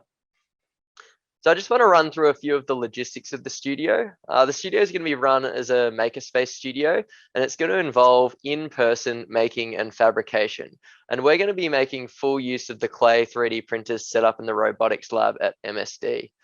There's no need for prior fabrication experience, and there's no experience that's assumed coming into the studio, and you'll be trained up to use the robots right from the beginning.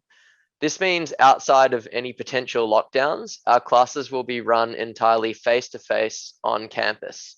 So our Monday classes will be held from 9 a.m. to midday, which will give us the opportunity to have a more hands-on class in the workshop dealing with fabrication problems.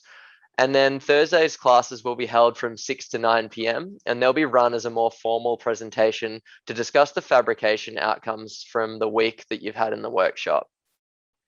In terms of material costs, the clay is going to be provided by MSD, so you won't need to pay for that. However, there'll be an expectation of a small expenditure for other materials, for example, things like mortar joints or ceramic glazes, which will, I assume, approximately be $100 to maximum $200 in total over the entire semester. However, as I mentioned just before, we're going to be basically working in models and digitally on our presentations to avoid paper printing costs. So it won't be more than you'd usually spend in a usual semester. If you want to learn a little bit more about me, I have an online educational platform you can check out called The Different Design, which has more detail on past studios projects I've run, as well as educational video tutorials. And this will give you a better idea as to the types of things that I'm interested in and the types of things that I've taught in the past. So Ceramic Automata will run on Monday mornings, 9 a.m. to midday, and Thursday evenings from 6 p.m. till 9 p.m. with all classes on campus. I'm looking forward to seeing you all there.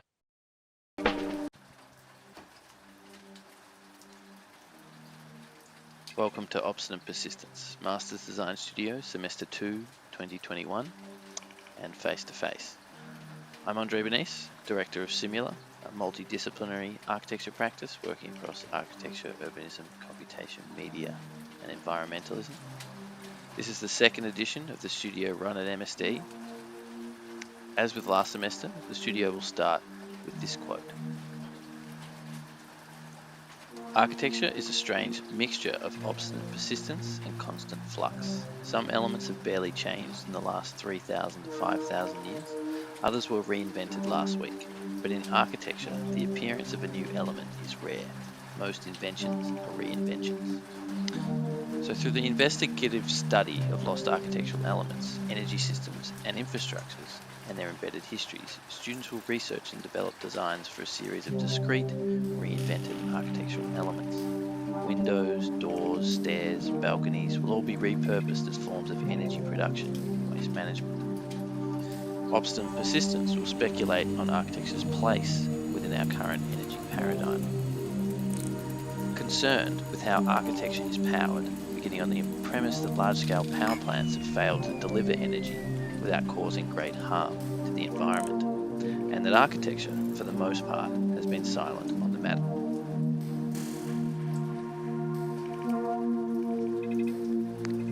There is an interest in the term carbon form, as defined in log issue 47, one that understands our modern urban environment as one entirely made from fossil fuels, a form of carbon modernity. Projects will explore discrete, reinvented architectural elements, repurposed as distributed forms of energy production and waste management, reclaiming the domain surrendered by architects to other specialist disciplines. The studio challenges our reliance on ubiquitous systems that service our buildings, exploring the reciprocity between energy and built form, seeing the history of architecture as one of energy use.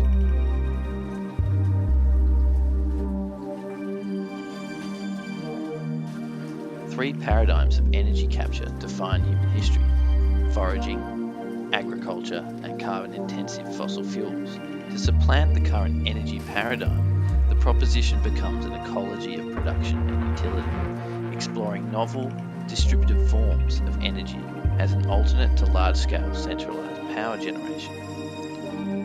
Projects will reconcile the relationship between these infrastructures and architecture with the consideration to their utility, context, and the social and cultural systems that surround them. The architectural project becomes a complex collage of the archaic and the current, of the standard and the unique, through the development of discrete, reinvented elements conceived within continuous energy systems.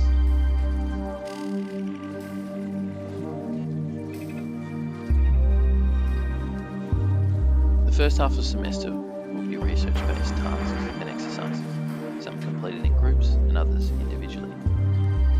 Mapping will be done through artifact or implosion analysis to unpack all of the data, logics, histories, and economies that converge on any particular architectural element.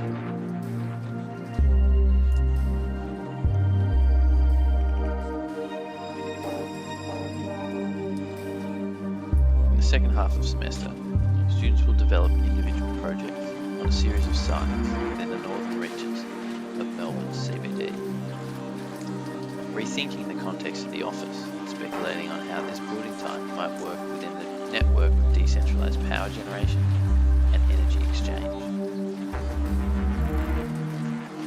Particular emphasis will be placed on the role of representation and the image, an architect's key device to convey complex ideas and concerns. This is some of the examples of the work from last semester.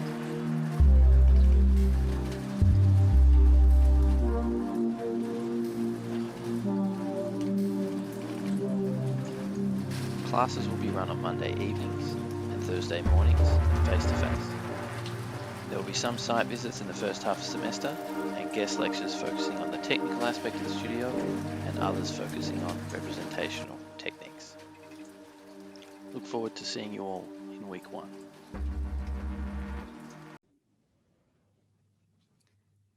Hi everyone, we're Simona and Dane and we're both practicing architects. This semester we're running Studio 32, NHG or the New Hamilton Gallery. We run our own practice, Trower-Falvo Architects, and focus predominantly on residential projects. Model making is also a large part of our practice. We've also taught a number of studios as part of the Masters program, which have ranged from regional and suburban to urban projects. New Hamilton Gallery, or NHG. The township of Hamilton in southwestern Victoria is the largest town in the Southern Grampians region. In the context of Greater Victoria, Hamilton is also very well positioned to capture tourism between the Great Ocean Road to the south and the Grampians and Dunkeld to the north. As such, with the rise of architecturally significant regional galleries, the Hamilton Gallery, along with the Southern Grampians Shire Council and various community stakeholders, is currently undertaking a master planning and scoping study for the new Hamilton Gallery project. The NHG is envisaged as a new world-class gallery for the region, aiming to revitalise the township and attract new tourist markets by creating a destination cultural arts precinct integrated with civic amenities. An initial feasibility study was undertaken by Denton Corker Marshall, DCM, where 20 different sites around Hamilton were surveyed as potential locations for this gallery. The sites were shortlisted to a site in the CBD versus a site at Hamilton Lake. This is the proposal in the Hamilton CBD and an alternate feasibility proposal at Hamilton Lake. As part of the master planning and scoping study, two key aspirations for the project emerged: the notion of destination tourism in conjunction with the civic cultural precinct. Destination tourism was understood as a new iconic buildings reflecting destination tourism and more dynamic branding for galleries, with an example being Mona in Hobart, or more locally the Shepparton Art Museum by DCM currently under construction. And a civic cultural precinct, which takes on the idea of a civic arts precinct popular in the decades around the 1970s wave of regional gallery development, exemplar in projects such as the Benalla Art Gallery. The site. Following an initial master planning and scoping study, the Hamilton CBD site was selected as the optimal location for the gallery. The CBD site is bounded by Lonsdale, Brown, Grey and Thompson streets and is the current location of mixed-use, religious, retail and commercial premises, including an IGA supermarket and service station. While the project may ultimately be localised to the boundaries shown in the previous diagram, our studio will also investigate the role of the new Hamilton Gallery in the broader Hamilton context. Following are a series of drone photographs of the site to help give a further sense of the context which our studio will be responding to. Evident are a series of low-rise commercial buildings predominantly constructed of brick with metal deck roofs. Cars are also relied upon as the main mode of transport. A view of the site demonstrating its relationship to the Melbourne Sporting Oval, and a view of the current Hamilton Gallery in context of the Hamilton CBD. Renowned architect Graham Gunt, who is a Hamilton local, has also been integral to the process of developing an overall scheme for the project. This scheme is interested in creating a pedestrian-friendly civic centre, gallery and associated spaces to rejuvenate the Hamilton CBD.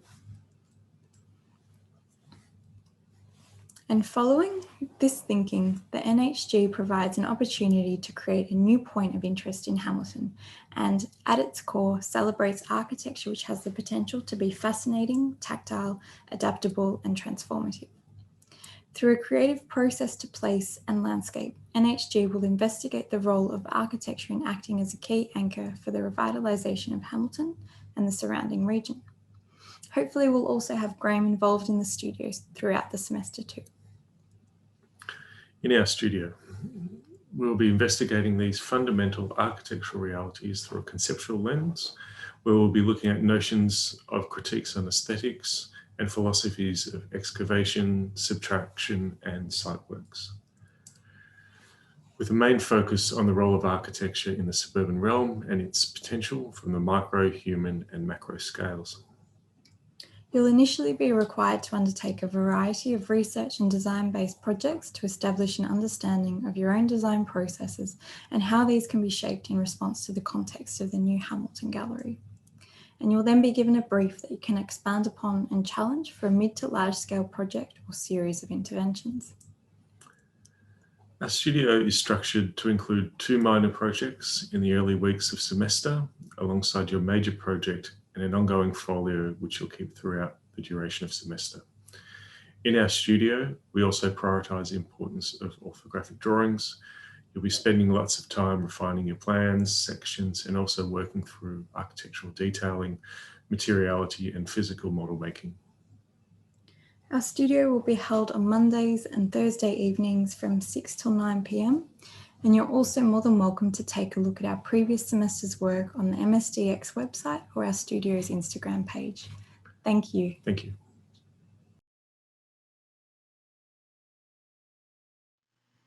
Hi everyone, welcome to Studio 33. So this is one of the studios that will be offered online only, so you can take it anywhere you are in the world. This is the 3rd time Japan Studio is running at the MSD, and I'm excited to continue this series. We'll look to learn from the countryside of Japan, which in this case is a Shimanami area comprising of several islands in the Seto Inland Sea. And I'm currently living on one of these islands, which is why we are running the studio online. So today I'll briefly introduce the key themes in the next few slides to give some context on the premise of this semester's studio. So when people think of rural Japan, this type of landscape may come to mind, a very picturesque village with thatched roofs amongst lush rice paddies and forest.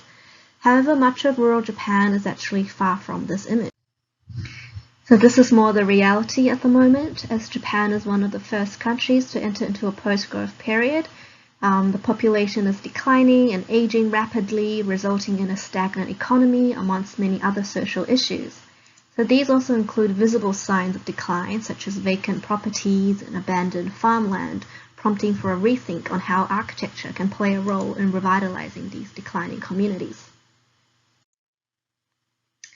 So at the same time, more and more architects and artists are working in remote and rural areas, and some of you might know these projects or have visited them, such as the Chichu Art Museum by Taro Ando on the island of Naoshima, which has become a major tourist destination.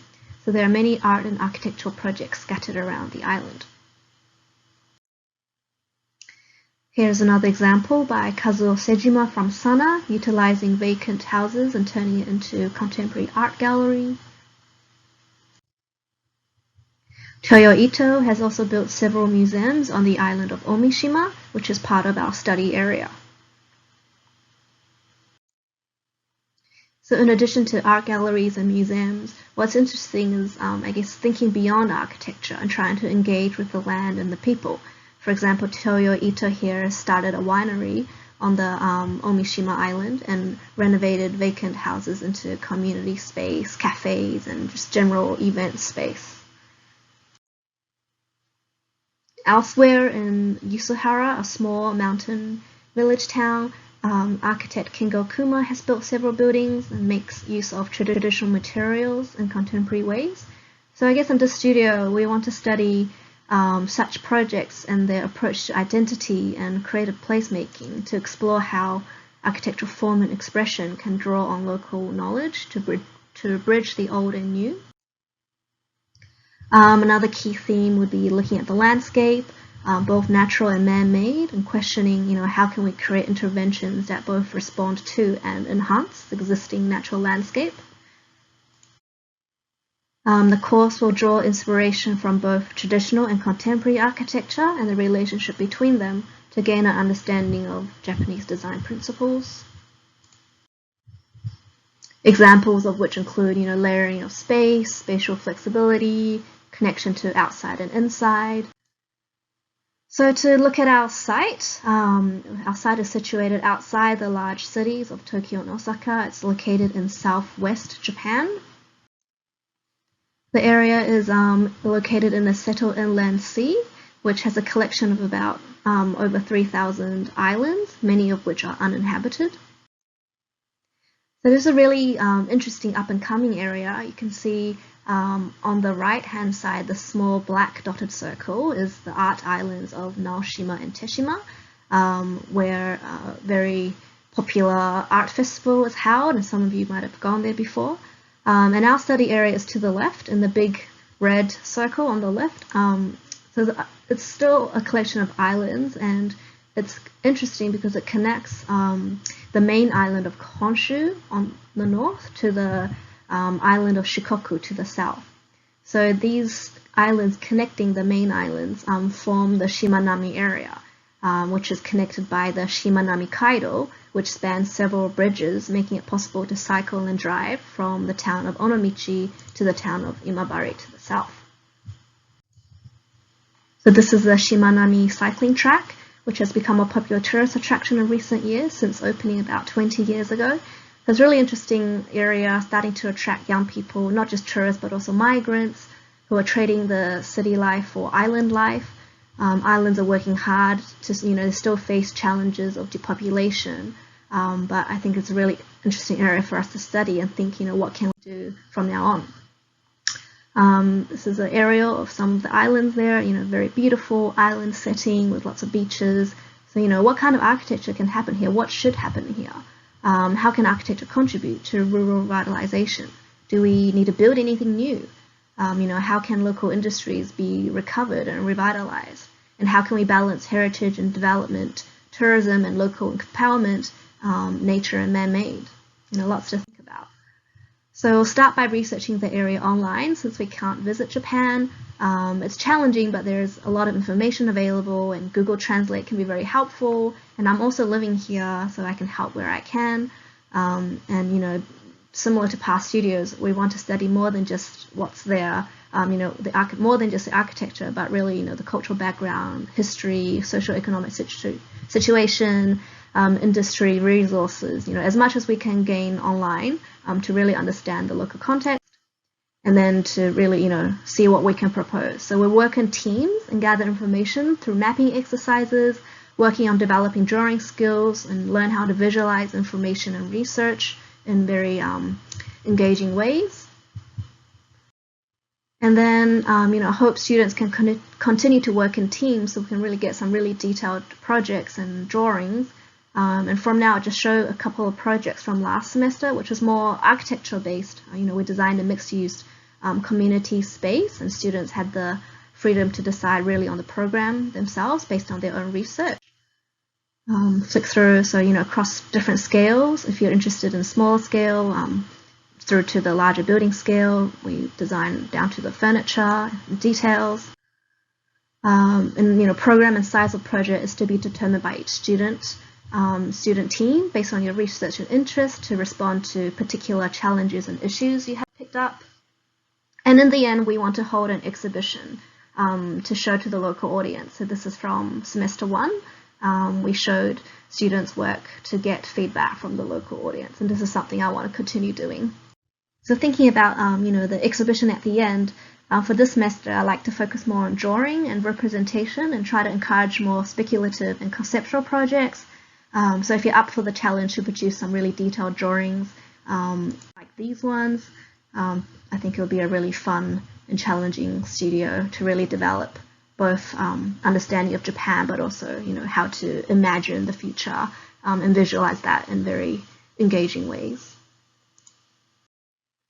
So if you don't mind taking an online studio and have an interest in Japan and drawing, I hope you can join my studio. It should be a very fun and busy semester.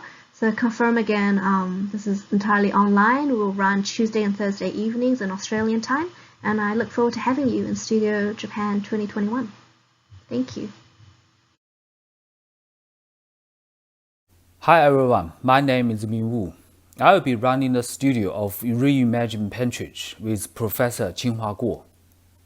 This studio will explore how historical elements and a new momentum could combine to facilitate an urban renewal project that not only allows for the conservation and the interpretation of cultural heritage sites, but also projects into a vibrant future with new meanings, space, and events. The site of former Pentridge Prison is located 8 kilometers from the Melbourne CBD, in the suburb of Coburg. The Victorian Heritage Register notes the former Her Majesty's Prison Pentridge is of historical and social significance as the largest prison complex constructed in Victoria in the 19th century, which operated as a central establishment in the wider prison system from the 1860s. The Pentridge prison was decommissioned in 1997 after sold developers by the state government. In 1999, Pentridge was divided into two sites, Pentridge Coburg and the Pentridge Village. Developer Xiehe Group purchased the northern site, Pentridge Coburg, in 2013.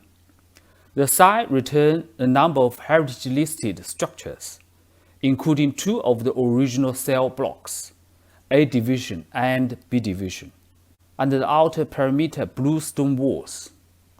A number of archaeological features are also present throughout the site, which chiefly comprise the foundations of demolished original structures. Xiehe Group aims to transform and reposition Pentridge as a vital hub of creativity and commerce, interlinked with residential opportunities. Heritage restoration work and redevelopment have already been underway for the site. At the end of 2020, Stage 1 of the redevelopment, including the central piazza, was completed, and Pentridge started to open to the public. When the site is still undertaking further stages of transformation, this studio will investigate the new spatial, social, programmatic, and technical demands of Pentridge during its redevelopment. When negotiating the restrictions and limitations imposed by the contextual reality of Pentridge, this studio aims to open up opportunities for innovation in architecture conservation and adaptive reuse. The agenda of this studio is: architecture is a product of society. It retrieves social and cultural knowledge in its conception, answers to social, economical, and technological conditions, and meets programmatic and technical demands. Yet architecture also generates new social relationships, reinvents identity, and creates new knowledge. Given the specific context of Pentridge, a number of interrelated problems need to be addressed. First of all, Heritage Victoria notes the former Her Majesty's Pentridge prison is of historical, architectural, archaeological, scientific, and aesthetic significance to the state of Victoria. Meanwhile, Xiehe Group intends to redevelop the site into a vibrant and sustainable urban hub with a diverse range of commercial and community uses. The problem is how the dilemma between heritage conservation and urban development could be considered. How could we ensure a socially and financially sustainable development of the site when properly preserving its tangible and intangible cultural heritage? How could adaptive reuse enhance and enrich the interpretation and presentation of its heritage buildings when ensure a social and financial sustainability of Pentridge? Secondly, the design of former Pentridge prison was heavily influenced by the developments in British and American penal system at the time. In particular, the notion of constant surveillance and solitary confinement that is embodied in Jeremy Benson's Panopticon and Pentonville model prison. In their respective works focusing on those developments in Western penal systems and reformed prisons, Michel Foucault and Robin Evans argue that the spread of Panopticon and its techniques throughout society have given rise to the formation of, in Foucault's term, a disciplinary society. The problem here is how could the site's associated past could be interpreted in relation to our contemporary society. Then what kind of society do we live in? What could we do about it? In addition, at the time of major urban renewal projects being increasingly shaped by the flows of global capital, and placemaking become easily downgraded to image making.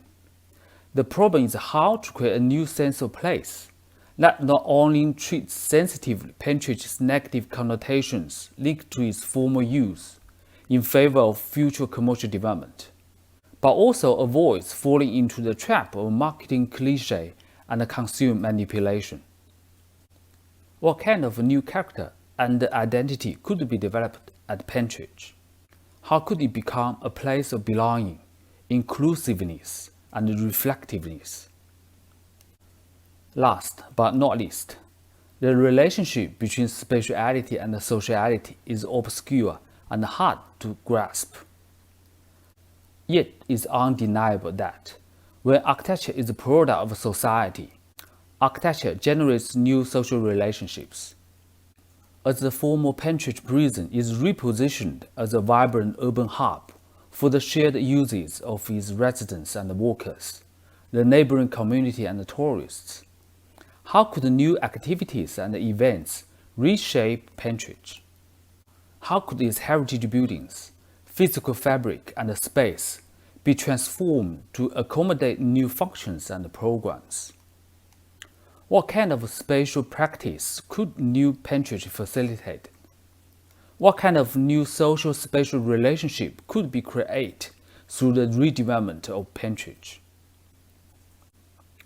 As the study proceeds, you will first need to identify the key contextual factors of the project, such as social, economic, and cultural conditions, site constraints, social and programmatic demands. You will undertake a literary review and precedent study to build up your knowledge of the design problem under investigation. You will invent your own brief that could respond to those key contextual factors. You will need to address the following questions in your projects. How could the heritage value of Pentridge be preserved? In what ways could the place be transformed? What kind of a new relationship of space and social activities would be facilitated? In what ways could the past be acknowledged? What would the new identity stand for? While addressing these questions in a specific context, you will be encouraged to challenge the common practice in architecture conservation, adaptive reviews, and placemaking, and will be encouraged to participate in the shaping of new knowledge. I will stop here by now, and hope to see you in the coming weeks.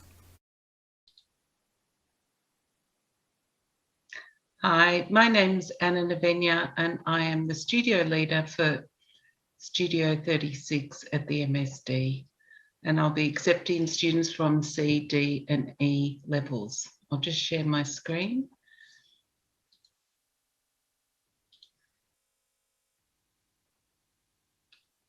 So this studio will be conducted face-to-face at the MSD, but obviously our first class will be online, and I will email you the link to our Zoom class, and the time may be slightly altered just for that first lesson, but you'll be receiving an email.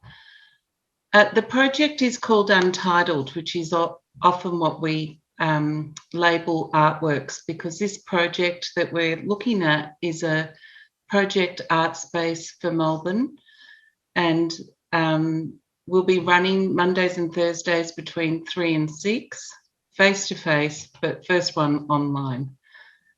I'm a director of Navenia Reid Architecture, which is in West Melbourne, and we conduct various different types of projects, from residential to commercial to religious spaces, crisis housing, and so forth. But our interest in our practice is basically from ideas, and we're driven by different theories and ideas that can inform our work, and this overlaps other areas from architecture. So in order to understand what architecture is, we often find ourselves doing things that are not particularly labelled as architecture, but we see it as an expanded practice for our firm. So we undertake, beyond buildings and projects, we undertake artworks,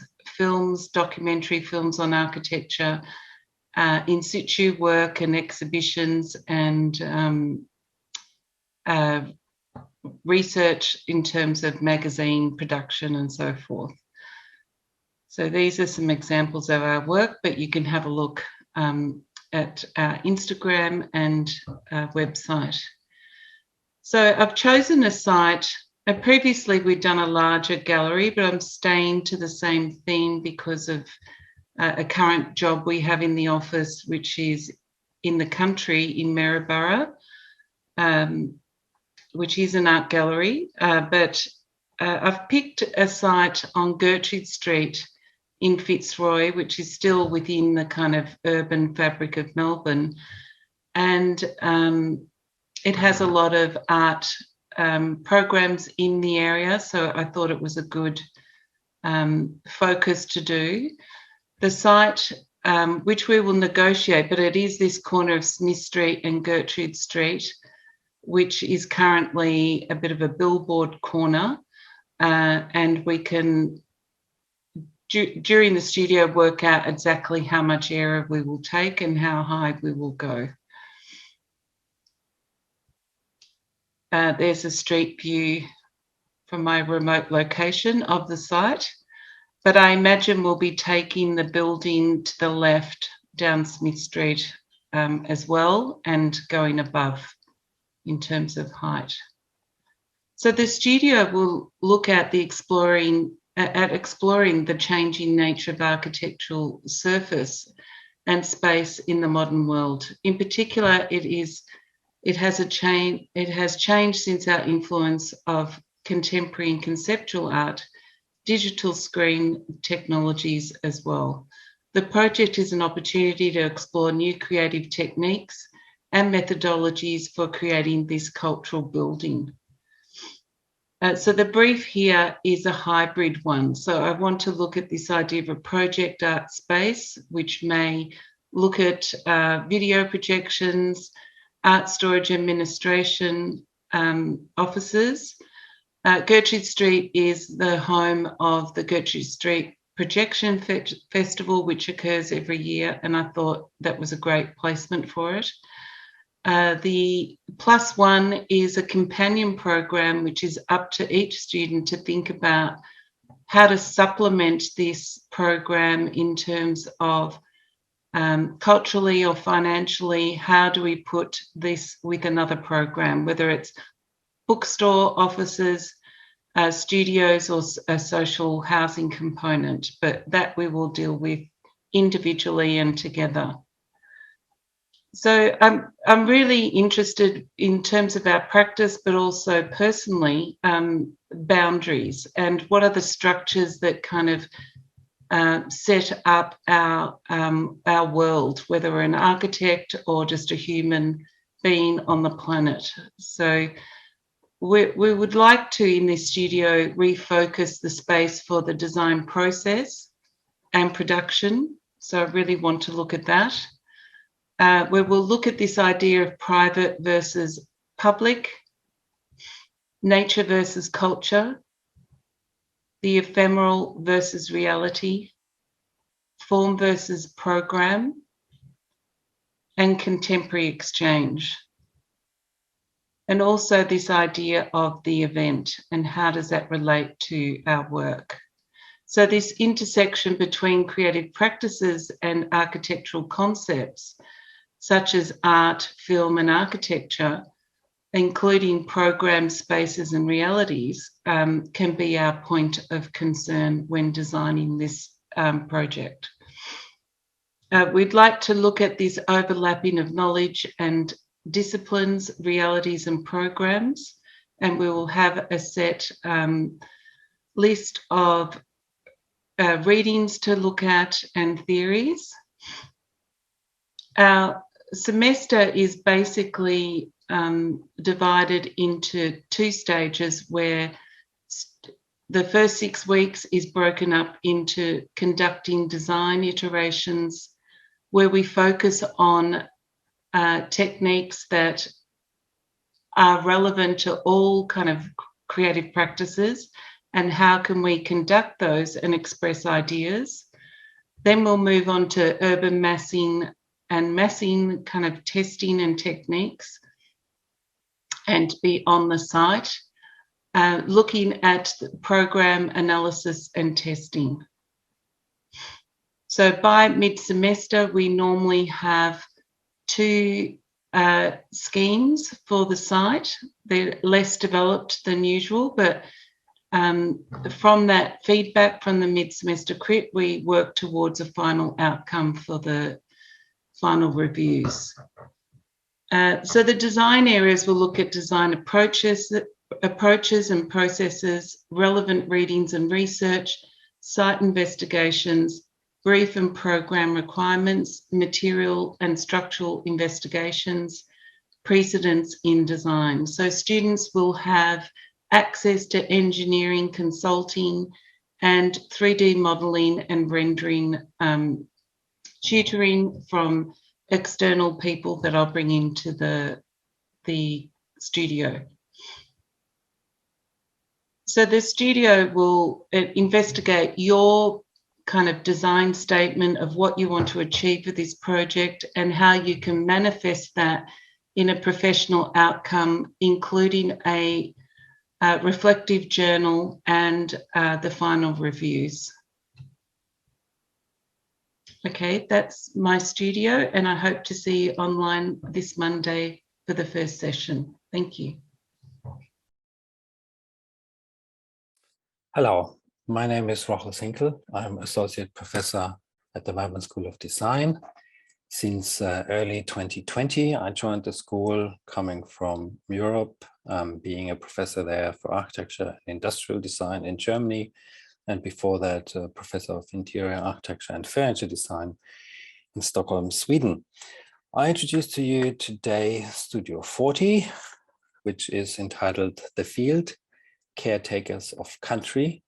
That's the role you will be taking with your proposal as architects, to make a proposal. How could we take care and rethink architecture and its relationship to indigenous culture, country, and the Anthropocene, so the outcomes and the impacts of climate change on biodiversity and food production. It's still an architectural proposal, of course, but the topic we're dealing with is on a larger scale, on an environmental scale.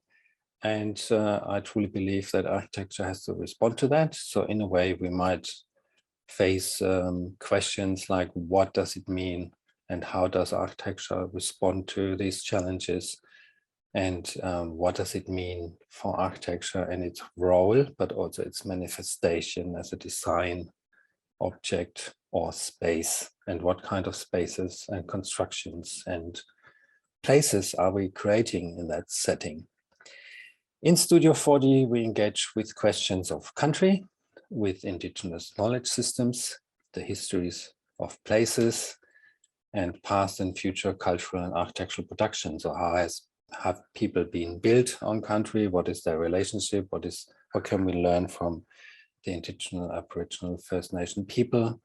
And what would be a proposal look like for a future architecture in some sense? So we engage with larger cultural and environmental questions, but nevertheless, we're going to develop a very local and a very defined response to that. So we're not trying to solve the world's problem, but we're trying to propose something, if that would be applied on a larger scale, might help us to rethink and respond to the problems we're facing. So you will have to develop your own architectural framework for that. So what is your architectural response that you see fit in response to these challenges? And these responses, they can range from a radical utopian proposal to a very detailed and realistic architectural proposal. It's something which is open within the studio, which direction you take, or we might explore the breadth of all of that.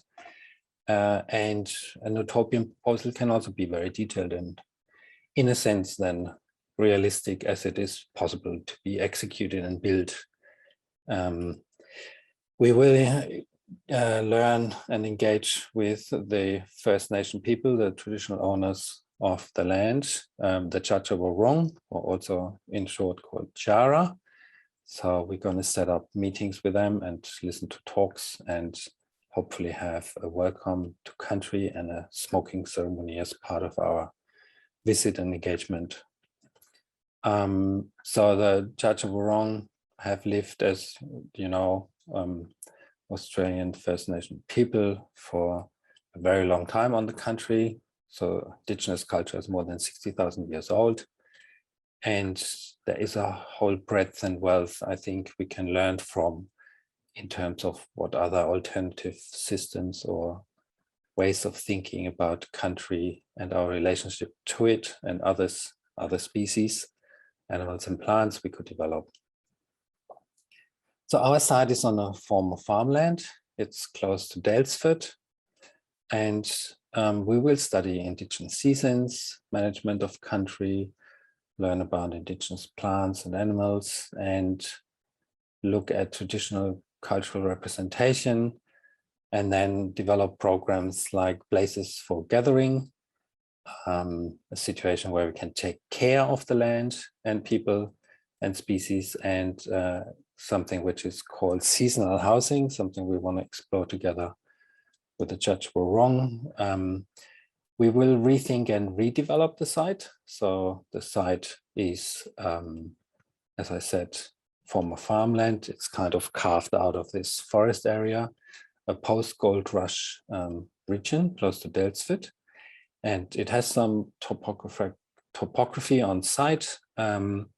It's otherwise mainly cleared. It has a small gully crossing the site diagonally. And these are the kind of physical conditions. It's located south of Daylesford, or southwest-ish, next to the Hepburn Regional Park and close to a Wombat Plantation. Off that site, there are these points you can see. There are locations where there is 360 video footage available. So something you can look at as a resource. Not sure whether we can see that now here. So there's a 360 video or environment you can explore. Then to engage with all these complex topics and models, we will undertake in the first few weeks of the semester studies where we read text, where we listen to lectures, where we listen to recordings, where we have discussions, and where we go on a site visit. So resources will be available online. The first week of the semester is online, but so I'm prepared for that. And there are YouTube videos, and one of the recommendations I have is a series of panel discussions I organized with colleague Dr. Peter Reisbeck in March this year for the Melbourne Design Week with national and international guests from across Australia, but also from Europe and Northern America. And the topics of these three panel discussions are the overarching topic is politics and utopia in architecture. And there are three videos available. One is about knowing the Anthropocene, a great introduction to what the impact might be and what happens with the Anthropocene. The second one is Indigenous Knowledge Systems, which is a great introduction and shows examples of how students at RMIT have worked with it and how a colleague of mine, Hannah Robertson from the Melbourne School of Design, engages with Indigenous communities.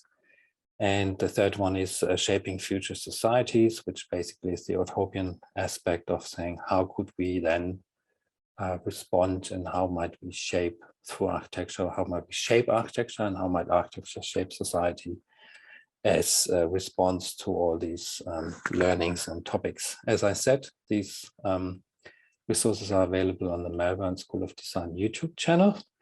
If you go to the search option and go Politics and Utopia, they will pop up.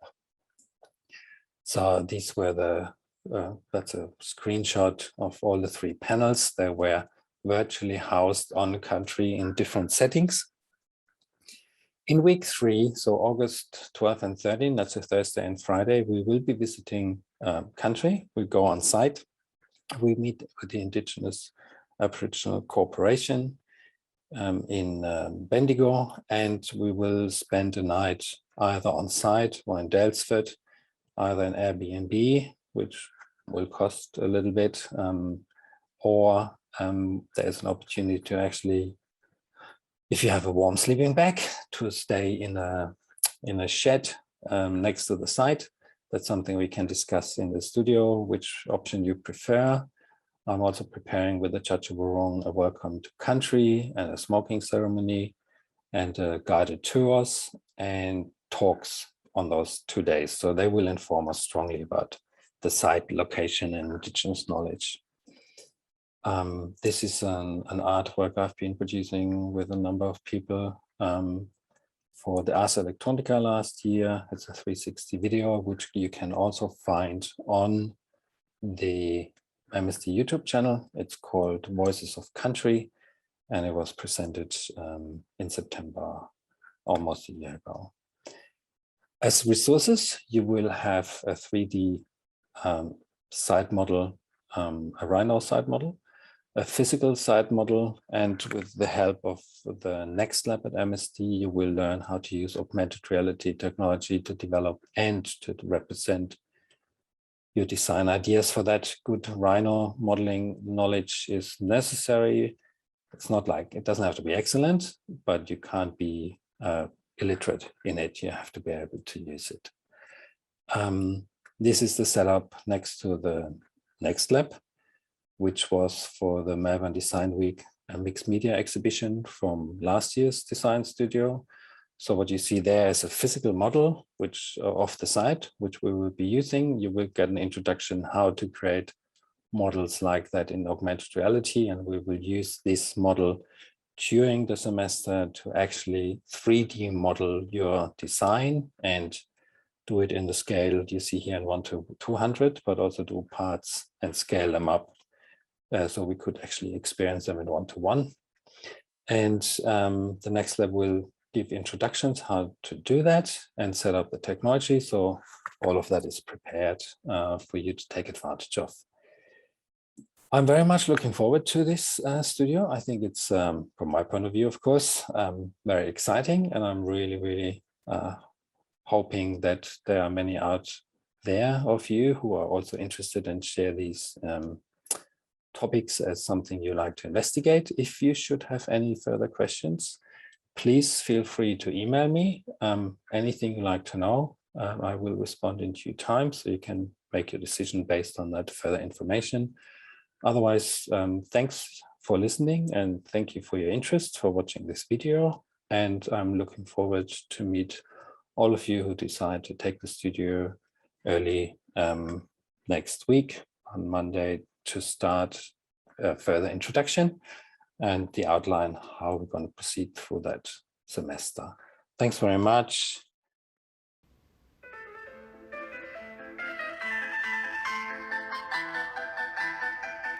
This is Studio 44, Ultimate Spinach, a studio that explores the space between food and architecture.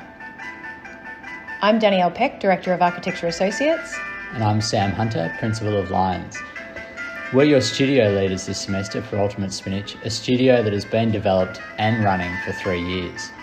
In the words of Salvador Dali, don't look for dietetic formulas here. We intend to ignore those charts and tables in which chemistry takes the place of gastronomy. If you are a disciple of one of those calorie counters who turn the joys of eating into a form of punishment, close this book at once. It's too lively, too aggressive, and far too impertinent for you. We feel the same about our studio. Students who enrol in the studio will be asked to suspend belief and engage with innovative, experimental, and critical practice to deliver a truly original content.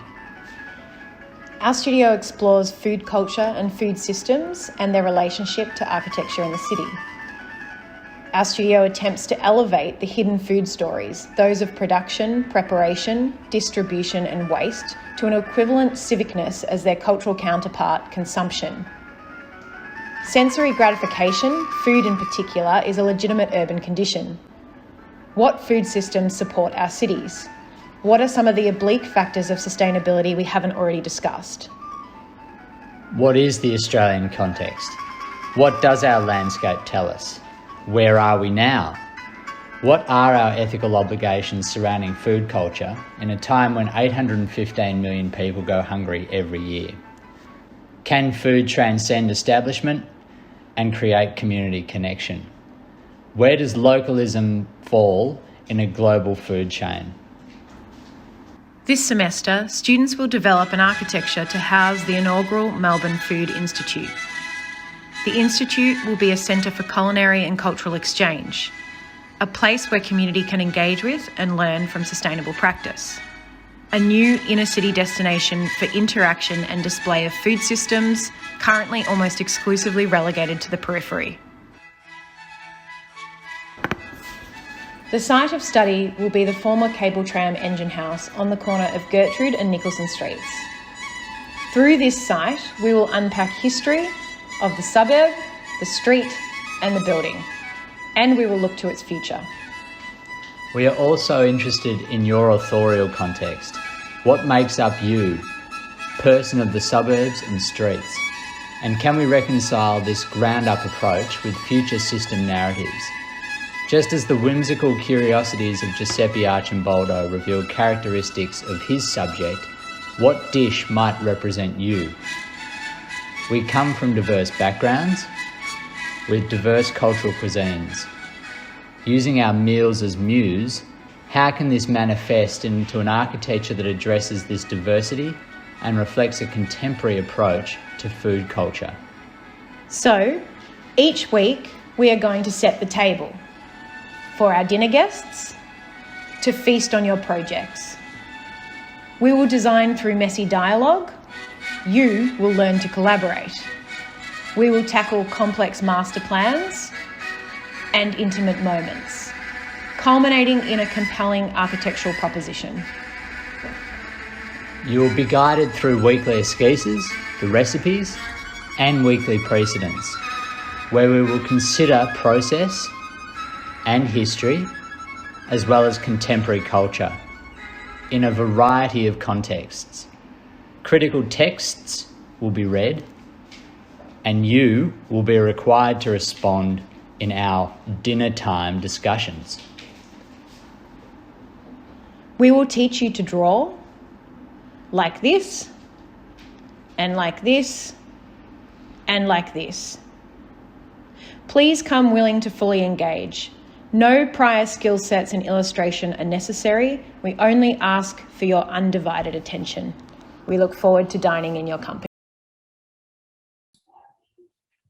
Hi everyone, this is a presentation for Studio 47 and we're planning on face-to-face delivery mode. My name is George Stojanovic. I am a senior lecturer in architectural design here at the Faculty of Architecture, Building and Planning and Melbourne School of Design, of course. And I will present the agenda for the Studio 47. Studio will engage with natural materials and digital fabrication techniques to design a prototype for multi-unit dwelling in collaboration with the robotics lab and makerspace at MSD. Rather than designing a single building, students will create a building system that is replicable, expandable, and scalable. The title is Rental, and we will specifically focus on this form of tenure by looking at spatial flexibility, spatial adaptability, ways of customizing space and designing with durability in mind, as those would be the needs of this specific form of tenure. Our site is measuring 25 by 25 meters in footprint, and also the height limitation is 25 meters. It might look simple, but site and constraints still entail a great level of complexity and are designed to allow students to work in a greater level of detail when working through their projects throughout the semester. We still have more than 4,000 square meters of usable area to work with in this configuration. The program is to design a housing space for the community of 100 people and to provide units for nuclear families, couples without children, single parent families, extended families, singles, and for group living. We will also be looking into amenities, into communally used spaces, and our studio will have a strong emphasis on space share and how people are using spaces together jointly, and how does that affect known housing typologies. There will be three main lines of inquiry, which will be observed in relation to specifics of rental housing. And these are spatial organization, construction and assembly techniques, and building materials. So starting off with spatial organization, we will be looking at design beyond housing typologies. We'll be very much looking into spatial adaptability and customization and shared use of space. This is where floor plans will be extremely important. For the construction and assembly techniques, we all know that prefab systems have been around for a while. However, with the emergence of new technologies, new possibilities are opening up. And as designers, we will be examining creative potential of automated construction, modular components, unitized building systems, and offsite fabrication. We will be looking at several experimental projects produced by architects, but also architecture schools and students themselves to start the debate in the studio. And we will also, as a third line of investigation, look at building materials, specifically at natural building materials for their potential in transition toward post-carbon society. Engineered timber and clay will be in our focus, and we'll look into their potential to minimize the dependence on concrete in provision of housing. We'll start the semester by looking at the work of others, by studying precedents of both architectural projects and experimental projects. And then in weeks 2 and 3, we will conduct a research assignment where the outcome will be to produce a physical model at the scale of 1:50 of the envelope of the building at the makerspace. And from there on, we'll continue with the very well-known and established trajectory of developing architectural projects by focusing on drawings and models and diagrams to develop a concept design, and then move on toward the design development. The important deliverables in the studio will be, of course, drawings, diagrams, and visuals, but also physical models. In week 3, we'll be looking to produce the first physical model at the scale 1:50. And also toward the end of the semester, we will be producing the physical model at the scale 1:20 for our prototype of the building. Of course, reflective journal will be another important component of our studio. Once again, the delivery mode, we're planning on face-to-face. And finally, I'd like to introduce people in the studio. With me, we will have the support from the robotics lab coordinators, Ryan and Lewis. Dave from the machine workshop will be with us, and also we will have Wei Owie as a technical tutor. who is architect and principal at Hable, who will be bringing in industry experience and another angle in what we do in Studio 47. That will be it for me. Thank you very much for your attention, and I very much look forward to be working with some of you from next week. Till then.